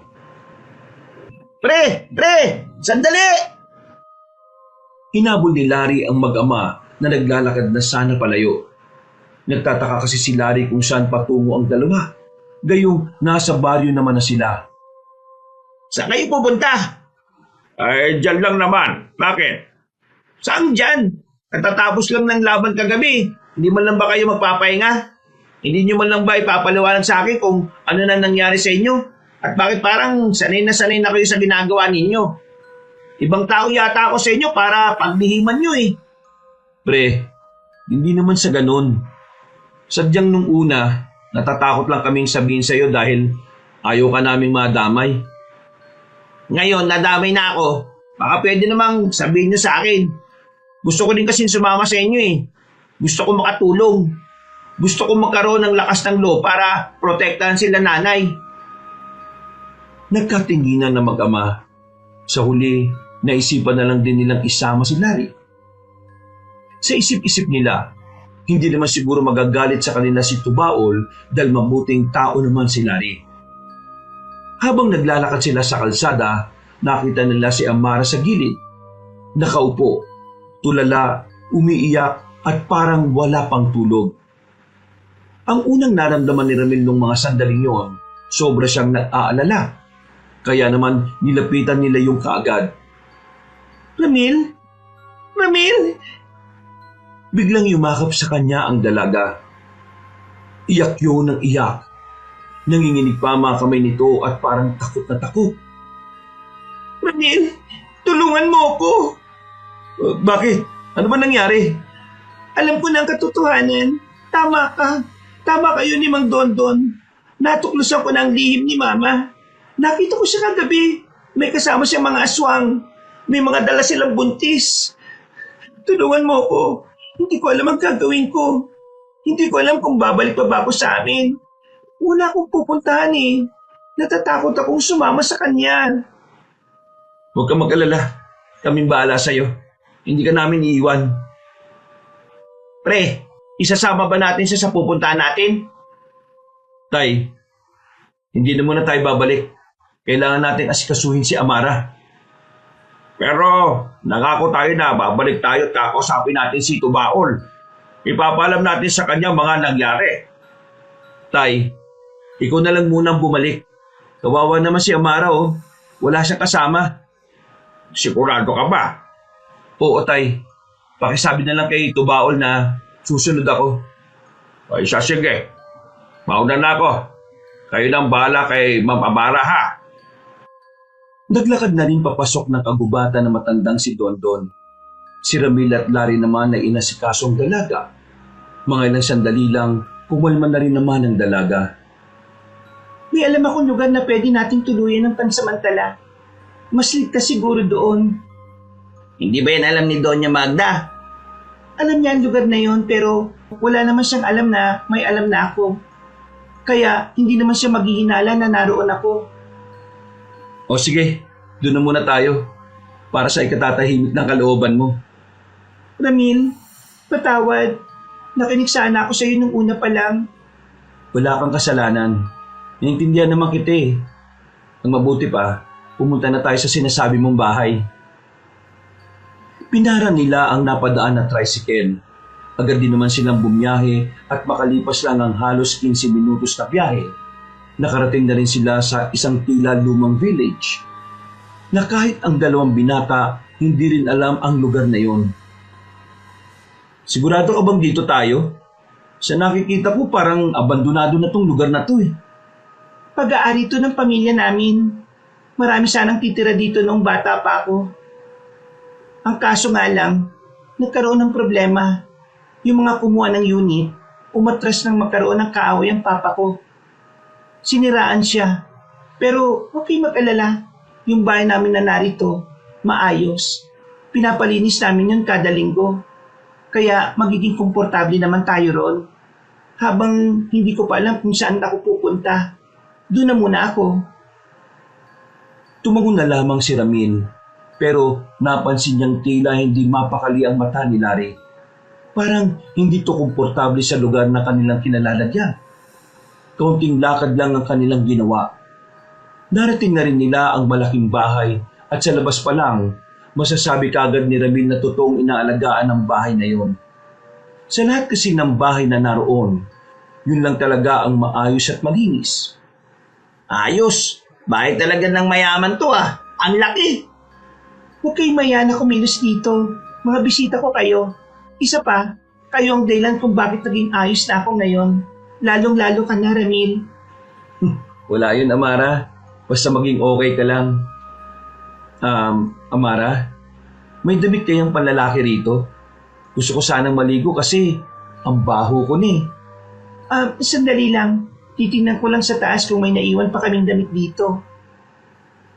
Umakyat ang babae sa ikalawang palapag. Noong mga sandaling yon, naiwan naman ng dalawa sa sofa. Malinis ang sofa. Parang bagong-bago pa yon. Ang sarap siguro tumira sa ganitong bahay, no? Tapos, wala kang kapitbahay.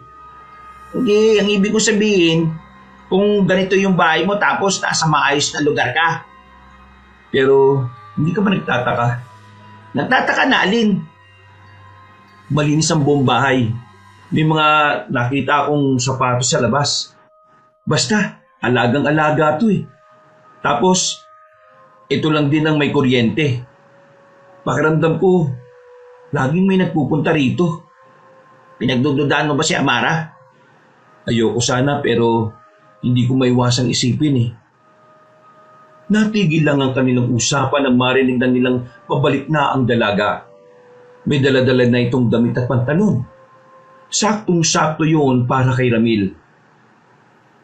Damit ito ng pinsan kong nagbabakasyon dito. Pagpasensyaan mo na, ha? Hindi. Ayos lang naman eh. Susutin ko pa rin. Maraming salamat Kinuha ni Ramil ang damit. Naglakad na siya para magtungo sa banyo. Pero sa halip na sa banyo siya pumunta, sinubukan niyang gumala sa malamansyon na bahay na yun. Wala pa siyang napapansin na kakaiba. Pero nararamdaman na lamang niya na merong tumusok na karayom sa leg niya. Nang bunutin niya yon, doon na niya naramdaman ang pamamanhid ng kanyang buong katawan. Bago siya nawalan ng malay, nakita niya pa si Doña Magda. Malabo ito sa paningin niya pero kilalang kilala niya ang tinig nito. Nawalan ng malay si Ramil. Paggising niya ay nakatali na siya sa upuan. Katabi niya ang kaibigang si Lali. Nasa loob sila ng isang silid na malawak at wala man lang kahit na anong gamit. Pagtingin ni Ramil sa paligid, naroon si Doña Magda, pati na rin ang anak nitong si Amara. Amara, anong ibig sabihin nito? Hindi mo pa ba nagigets? Niloko mo lang ako? Bakit? Ang galing ko bang umarte? Nung nakita ka namin sa kalsada hanggang dito, lahat ba yun palabas mo lang? Exactly. Ano akala mo sa akin? Papayag na maging kaibigan ng hampas lupang kagaya mo? Pareho lang din pala kayo ng nanay mo. Akala ko nung una mabuti kang tao hindi pala. Hoy, huwag ka makisabat. Hindi ka kasali. Yung pagkakaibigan natin, palabas lang din ba yon? Malamang. Gusto mo bang malaman kung bakit kita kinaibigan? Kasi gusto kitang ipakain sa alaga kong mga sigbin. Ang kaso nga lang, nung dumating na yung tamang oras ng gutom nila, bigla ka naman nawala. Napakasama mo. Hindi ko inakala na masama ka rin nilalang. Alam mo ba na ang mga alaga ko rin sigbin ang lumapa sa isang albularyo? Sabi ko na nga sira ulo din pala itong isang to Amara, huwag kayong papagamit sa mga aswang. Hindi niyo sila pwedeng pagkatiwalaan. At anong alam mo sa tiwalang binuo namin mula pa noon? Wala kang alam. Mas matibay pa sa tuhod ni Dondo ng ugnayan namin sa mga aswang. Hindi niyo sila kilala. Hindi niyo alam na likas sa kanila ang pagiging mapanlinlang at pagiging tuso. Amara, huwag mong sayangin ang buhay mo rito. Pasensya ka na pero kahit na anong sabihin mo, hindi magbabago ang isip ko. Mas mahalaga ang pamilya at negosyo namin kaysa sa mga buhay ninyo. Magagapirin ng mga aswang. Kapag nangyari yun, kayo nang susunod na magbabayad. Kaya hanggat maaga pa. Isang malakas na sampalang binigay ni Doña Magda kay Ramil. Ang kapal ng pagbumukha mo magsalita ng ganyan. Palibhasa, hindi mo naranasan maging kagaya namin kaya wala kang alam sa koneksyon at yaman. Anong sinasabi mong magagapirin ng mga aswang? May ideya ka ba kung gaano ka bang isang pinuno nila? Wala! O baka gusto mo siyang makaharap ngayon? Totale, nandito rin naman siya. Isang matandang lalaki ang pumasok sa silid. Nakasuot ito ng pangpormal. Merong tabako sa bibig at maraming alahas sa daliri. Sa pagkakasuri ni Ramil, halatang malakas ang impluwensya ng matandang yun sa probinsya nila. Magandang gabi sa iyo, Magda. Ang formal mo naman, kumpare. Parang hindi naman tayo malapit sa isa't isa. Siya nga pala. Ito ba ang lalaking si Ramil? Opo, Don Ruel. Siya nga po. Siya po ang pumaslang kay Gabo. Ikaw ang pumaslang sa anak ko? Oo, ako. Alam mo kung bakit? Kasi mahina ang anak mo. Tama ka. Ha? Tama ka na mahina ang anak ko. Matigas din ang ulo. Sinabihan ko na kasing mag-aral kung paano makipaglaban ng tama. Pero hindi siya nakinig.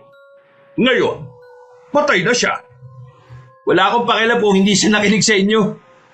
Pero kahit na ganon si Gabo, mahal na mahal ko ang nag-iisa kong anak na yon. Kaya alam mo ba kung hanggang saan ang galit ko nang malaman kung wala na siya? Hanggang impyerno! Biglang nanlisik ang mga mata ni Don Ruel at tinuwakan ng mahigpit ang mukha ni Ramil.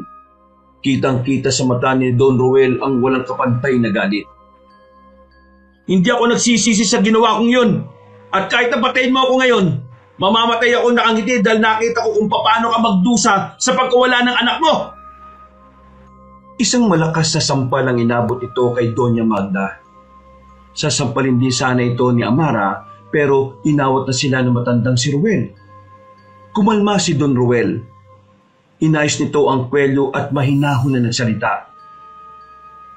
Gusto ko mahanap ang kanyang ama. Gusto kong maramdaman niya rin kung ano ang pakiramdam na mawala ng minamahal sa buhay. Ipahanap mo siya, Doña Magda. Magpasama na rin sila sa mga bata ko para mas madali nilang mahuli. Narinig mo yon?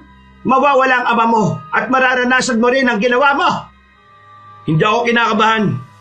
Hindi nila kakayanin ng ama ko. Managinip na lang kayo ng gising.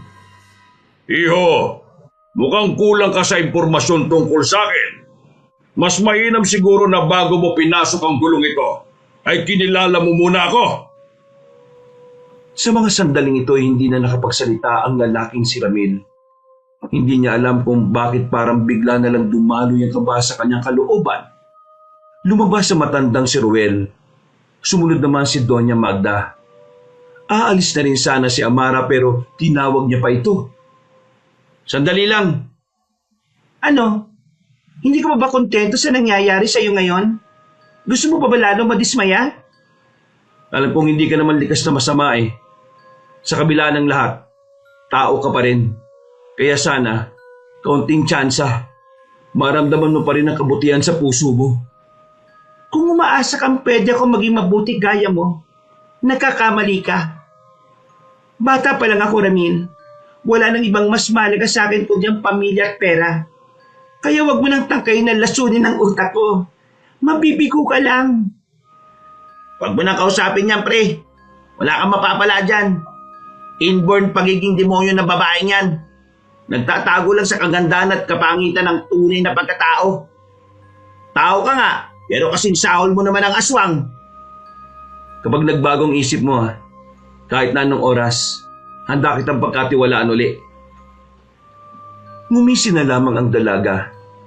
Pinagtawanan lang nito ang mga sinabi ni Ramil. Aminadong binata na may parte ng kanyang sarili na nalulungkot para sa dalaga. Masyado kasi siyang umasa na hindi yun gaya ng ina nito. Makalipas ang ilang oras, sumapit na rin ang kinagabihan. Biglang may mga pumasok na lalaki sa silid. Amoy pa lang, alam na ni Ramil na mga aswang ang mga yun. Kinuha siya nito. Marahas, puwersahan. Si Larry naiwan. Bakas ang sobrang pag-aalala sa mukha nito. Saan niyo ako dadalhin? Walang sumasagot sa mga yun. Kinaladkad lang siya sa pasilyo. Isang pasilyo na hindi niya alam kung saan. Napansin niyang ibang lugar na pala ang kinalalagyan nila. Ipinasok siya ulit sa kulungan. Pero sa puntong yon, may mga kasama na siyang 3 lalaki. Malalaki ang katawan. Unang tingin niya pa lang, alam na niyang walang gagawing maganda ang 3 yon. Biglang dumating si Doña Magda. Nakangiti pa ito sa kanya, na parang ang kaligayahan nito ay ang kanyang magiging paghihirap. Mag-enjoy ka sana nakalaro sila. Ano to? Torture? Ano ba sa tingin mo?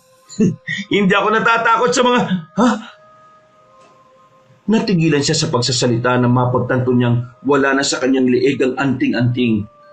Narinig niyang tumatawa na matandang babae.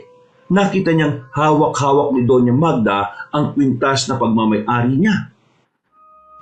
Ito bang hinahanap mo, hampas lupa? Pwes, hindi mo na ito magagamit. Ito lang naman yung dahilan kung bakit ka magaling, hindi ba? Ngayong wala na ito sa'yo, good luck ka na lang talaga. Ibigay mo sa akin yan!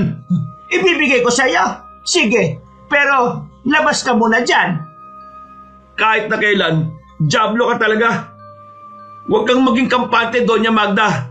Hindi mo kabisado ang ugali ng mga aswang. Ginagamit na lang ni Don Roel na yun. Kayong 3 dyan, simulan nyo ng bugbugin ang isang ito. Naramdaman na lamang ni Ramil ang pagtama ng kamao ng isang lalaki sa likuran niya. Sumubsob kagad siya sa lapag. Pinagsisisipa, pinagsusuntok sa kung saang parte ng katawan. Namaga ang mukha niya. Halos sumarado na rin ang mga mata. Hindi na rin niya maigalaw ang kanyang kaliwang braso. Sa loob lang ng halos 5 minutong pambubugbog, tinigilan na rin siya. Lumabas ang 3 na parang normal lang ang lahat. Habang siya, hindi na makakilos na maayos. Pero pinilit niya pa rin makabangon. Nanlalabo na ang kanyang mga mata. Sumandal na lamang din siya sa pader. Ang bihira, malas. Tubol, naririnig mo ba ako? Tubol, nandiyan ka ba, Tubol? Malamang, hindi mo ako naririnig. Wala naman ako sa gubat eh. Malalalim na paghinga ang ginawa ng binata. Napapailing na lamang siya.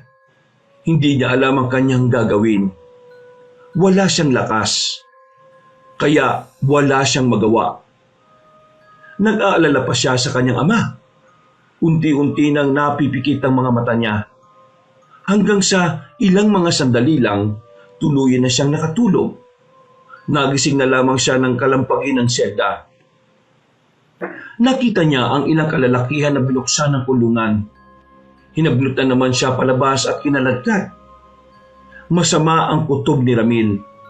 Dinadasal niya na sana hindi nahuli ang kanyang ama. Dinala siya sa labas. Itinali siya sa malawak na kapatagan na napapalibutan ng mga kawayan. Naroon ang mga aswang, iba't ibang uri, iba't ibang posisyon. Higit sa lahat, naroon din ang tinuturing na leader ng mga aswang na si Don Ruel. Nakaupo sa isang trono na kulay ginto. Iyo, hintay mo lang. Makakarating na rin ang ama mo. Alam kong gustong-gusto mo na siyang makaharap. Sinasabi ko na sa inyo, hindi nyo kakayanin ang katalinuhan ng ama ko. Kaya kung inaakala nyong basta-basta nyo lang siyang madadala dito, nagkakamali kayo. Mag-ingat kayo sa matandang yun. Mukha lang mabait yun pero puso yun paminsan-minsan. Don Roel, huwag kang makikinig sa kanya. Kilala ko si Don Don. Walang kwentang tao yon. Mahina ang loob. Duwag. Takot. Hindi yun lumalaban. Lampa rin. Kaya hindi mo kailangang intindihan ang sinasabi nito. Ginugulo lang niya ang isipan mo. Huwag ka mag-alala, Magda. Hindi ako papalinlang sa matandang yon.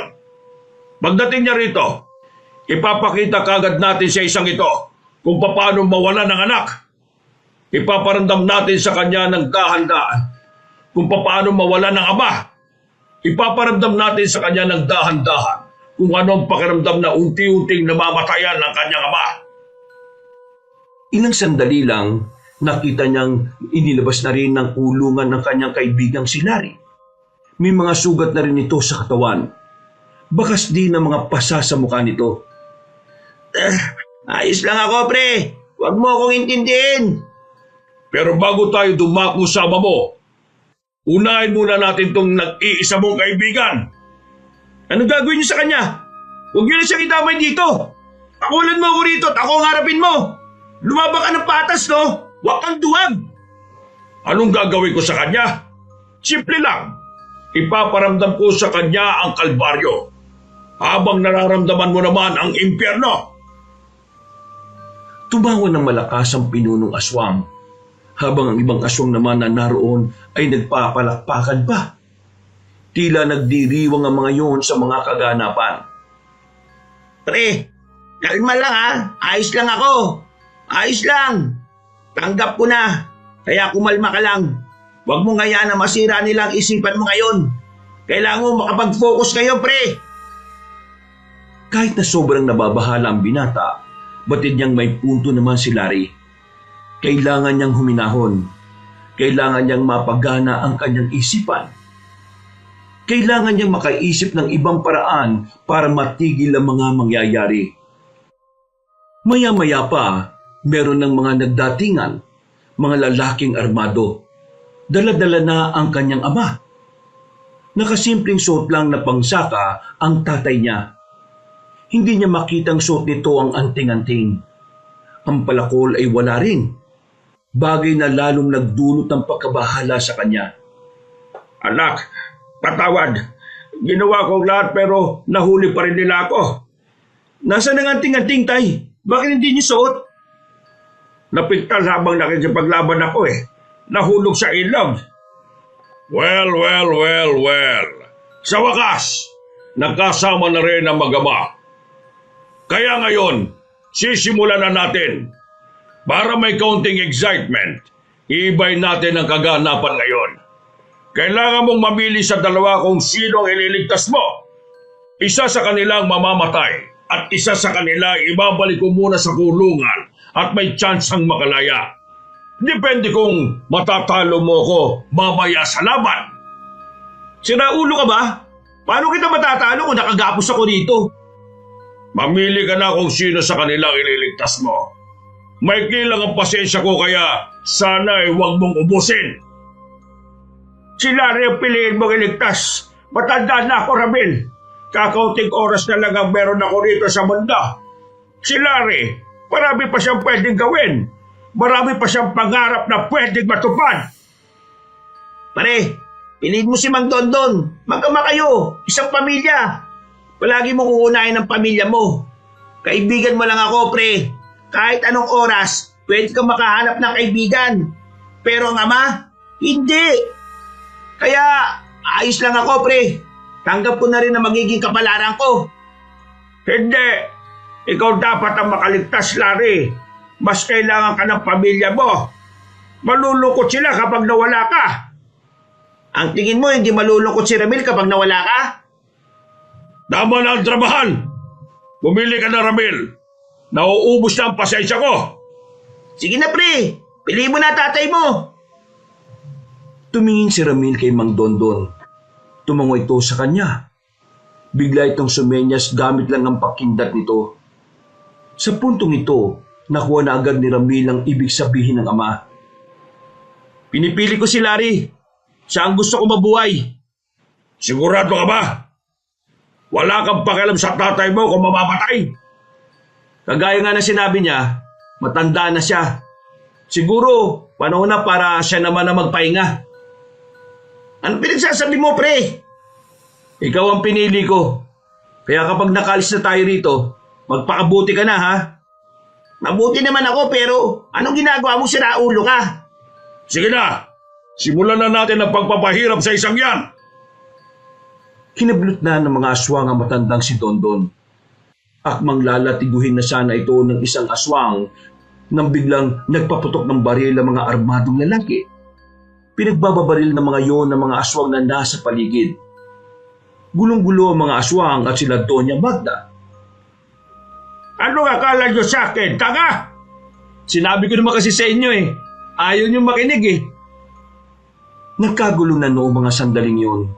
Nagpulasan na ang mga aswang. Nagkanda labo-labo.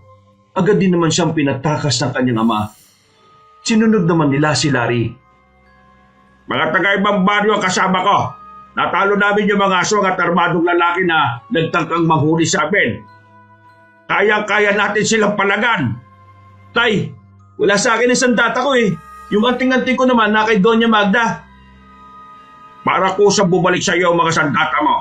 Ipikit mo ang mga mata mo at isipin mo ang pakiramdam nung una mo siyang nahawakan. Parang ganito. Sa isang iglap lang, mula sa madilim na parte ng lugar, lumipad papunta kay Mang Dondo ng palakol nito. Hindi na nagsayang ng oras ang binata at ginawa na rin niya yun. Napangiti na lamang siya nang mahawakan ng kanyang espada. Nakaramdam siya ng kakaibang enerhiya. Dahilan para mawala ang lahat ng sakit ng katawan niya. Tila ba naghilom lahat ng sugat niya. Sandali lang, tay. Hahanapin ko lang si Doña Magda. Sige, yung pinuno naman nilang haharapin ka. Lani, samahan mo ka. Walang sinayang na sandali ang binatang si Ramil. Hinagilap niya agad ang matandang babae. Tinutukan niya ng espada si Doña Magda. Gusto niya sana itong paslangin pero kahit na papaano ay may natitira pa rin naman siyang awa para dito. Kaya sa halip na patayin ay kinuha na lamang niya ang kwintas. Pagsuot niya nito, dumaloy na rin ang kapangyarihan nito sa kanyang buong katawan. Pinakiramdaman niya kung nasaan si Mang Tonton. Nang malaman niya ay mabilis siyang tumungo roon. Inabutan niyang naglalaban na ang dalawa. Si Larry hindi na makatayo sa gilid. Si Mang Dondon naman sira na ang damit. Mabuti naman at dumating ka kagad. Ayokong kalaban ng tatay mo. Masyadong mahina. Ikaw, gusto kong subukan ang lakas mo. Ang dami mong satsat. Simulan na kagad natin to. Mabilis na lumapit si Ramil kay Don Ruel. Sumunod din sa kanya si Mang Dondon. Sabay nilang tinaga ang matandang aswang. Pero nakailag ito sa pag-atake nila. Nang nasa ere na si Don Ruel, nagbago na rin ang itsura nito. Tila kagayang-kagaya nito ang anak na si Gabo. Pagbagsak ni Don Ruel, nadakma nito si Ramil. Pagharap naman ng binata ay isang mahabang kalmot ang kanyang tinumo sa tagiliran. Mabuti na lamang ay hindi yun ganun kalalim. Sinubukan namang rumisponde ni Mang Dondon. Ang kaso nga lang, tila alam na alam ni Don Ruel ang bawat kilos nila. Eto na ba? Eto na ba ang dapat kong katakutan? Hindi ako natutuwa! Pinagkakakalmot ni Don Ruel si Ramil. Walang magawa si Ramil kundi ang isalagang hawak niyang espada. Sa sobrang bilis ng pinunong gabunan ay hindi siya nakakuha ng pagkakataon. Sinusubukan niya ring gamitin ang kalakasan niya pero hindi niya alam kung ano ang pumipigil sa kanya. Tumilapo na naman si Ramil. Sugatan na naman ang katawan niya na kanina lang ay kakarecover lang. Habang si Don Ruel naman ay wala man lang kahit na anong tama. Binugbog siya ng binugbog na matandang gabunan. Si Mang Dondon hindi rin makaubra. Kahit anong gawin itong pagtulong sa anak, wala rin nangyari. Sobrang layo ng agwat nila sa kalaban nila. Hindi na yung kagaya ni Gabo na kayang-kaya ni Ramil talunin. Ibang lebel ang matandang si Ruel. Sinubukang bumangon ni Ramil, pero nangihina na ang tuhod niya kaya bumagsak na lang din siya. Napatingin siya sa kanyang ama na nakahiga na rin. Hindi na rin makabangon. Hindi ko alam kung sino ang tumulong sa inyo para maging malakas. Pero malas nyo, hindi pa rin sumapat kung ano man ang kaya nyong gawin. Marami ka pang kakainin bigas. Tinapakan ni Don Ruel ang ulo niya. Noong mga sandaling yun, nanlalabo na ang paningin niya. Maya-maya lang ay narinig na niya ang pamilyar na tinig. Akala niya ay nasa langit na siya. Gamitin mo ang kapangyarihan ng anting-anting. Inutil ka talaga.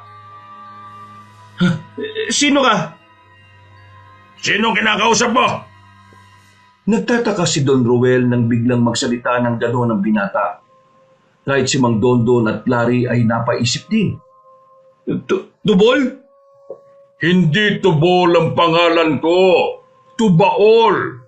Ay, Tubaol. Oo nga. Tulungan mo ako. Paano ko gagawin ang sinasabi mo? Alalahanin mo ang pakiramdam mo nung unang beses mo siyang nahawakan sa kalalabas ang tunay niyang kapangyarihan. Nawala na ang maywagang tinig na naririnig ni Ramil sa utak niya. Ipinikit niya ang kanyang mga mata. Maya-maya lang, nagulat na lang si Don Ruel nang biglang hinawakan ni Ramil ang paa niyang nakatapak sa mukha ng binata. Kakaibang lakas ang dumaloy sa buong katawan ni Ramil. Dahilan para makabangon siya na parang walang nangyari. Hinawakan niya sa paa si Ruel. Bigla niya itong ibinalibag. Maraming salamat, Tubol! Pinaulanan kagad ni Ramil ng maraming suntok ang matandang gabunan.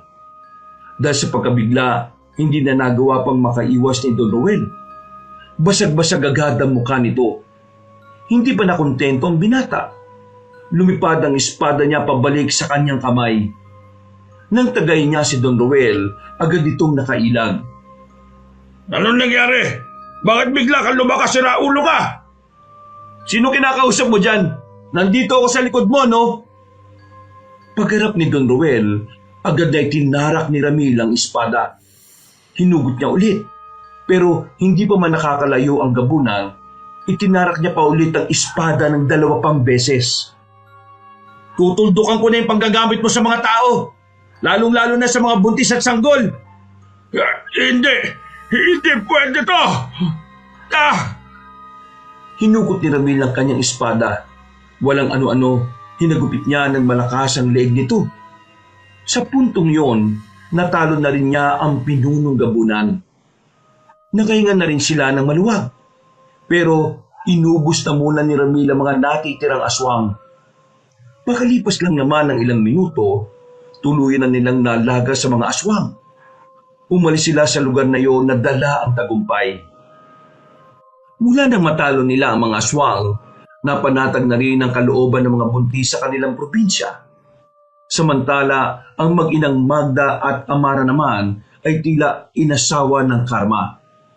Mula kasi nang mawala si Don Ruel, nagbagsakan na rin ang kanilang pinagkakakitaan. Lahat ng koneksyon nila ay lihim din palang pinaslang ng mga aswang para agawin ang yaman. Lahat din ng mga taong nag-invest sa kanila ay nagalit ng malaman ng kanilang ginagawang masama. Nalaunan, nakulong din si Doña Magda at si Amara. Samantala, makalipas ang 1 linggo, saka lamang nagbalik ng kagubatan si Ramil at Mang Tonton. Kasama na nila si Larry sa mga sandaling yon. Humarap sila kay Tubaol para ibalik ang kanilang mga sandata. Ang mga sandatang yan ay inyong nang pag-aari. Ganon din ang anting-anting na inyong suot-suot. Tubaol, gusto lang naman naming mamuhay ng mapayapa eh. Mukhang hindi na namin may tutuloy pa ang tungkulin namin. Naiintindihan ko ang inyong desisyon. Ganun pa man, labis pa rin akong nagpapasalamat sa inyo. Tinalo nyo ang kasamaan. At bilang pagtupad sa aking pangako, ipagkakaloob ko ang inyong gantimpala. Noon ay nasabi nyo na nais nyo ng maginhawang buhay. Kaya, Hindi na, Tubol. Tubaol nga ang pangalan ko. Teka. Nasaan ba yung nagsasalita? Siya mismo ang kagubatan. Hindi nyo tinatanggap ang gantimpala? Hindi. Napagtanto namin ni tatay na higit pa pala sa gantimpalang dahilan kung bakit namin ninais na maipanalo ang laban. Ang makitang nasa kapayapaan ang lahat para sa amin, panalo na kami ron. Maraming salamat din sa tiwalang ibinigay mo sa amin. Kahit na hindi namin nakikita. Narito lang kami para isauli ang mga sandata. Hanggang sa muli, kaibigang Tubol. Tubaol nga! Yun ang pangalan ko! Biglang humangin na malakas. Napangiti na lamang ang mag-ama. Matapos ang kanilang pag-uusap ay umalis na rin sila roon. Habang naglalakad nang makarating na sila sa baryo, isang matandang lalaki ang nakabanggaan ni Ramil. Tumingin lang yon sa kanya at ngumiti. Naglakad na rin agad yon at hindi na lumingon pa. Pagdating nila sa bakuran nila, merong nakapa si Ramil na susi sa kanyang bulsa. Pagpasok naman nila ng bahay, naroon ang isang baul. Kahit tinanggihan na natin, mabait pa rin talaga si Tubol sa atin no? Nandito na to di, sa atin na to. Binuksan nila ang baul. Bumungad sa kanila ang mga ginto na naroon. Nagliliwanag yon. Nakakasilaw. Mula noon, naging maayos na rin ang kanilang pamumuhay. Naging maginhawa ang kanilang pananatili sa baryo yon. At bilang pasasalamat, hindi nila sinarili ang yaman na ibinigay ng kaibigang Bathala. Dahil ang kalahati nito ay minabuti nilang ihandog na lamang sa kanilang barangay. Sa mga sumunod na taon, wala nang aswang ang namataan sa kanilang probinsya. Lahat ng mga taga roon ay namuhay na rin sa kapayapaan at katahimikan. Wakas,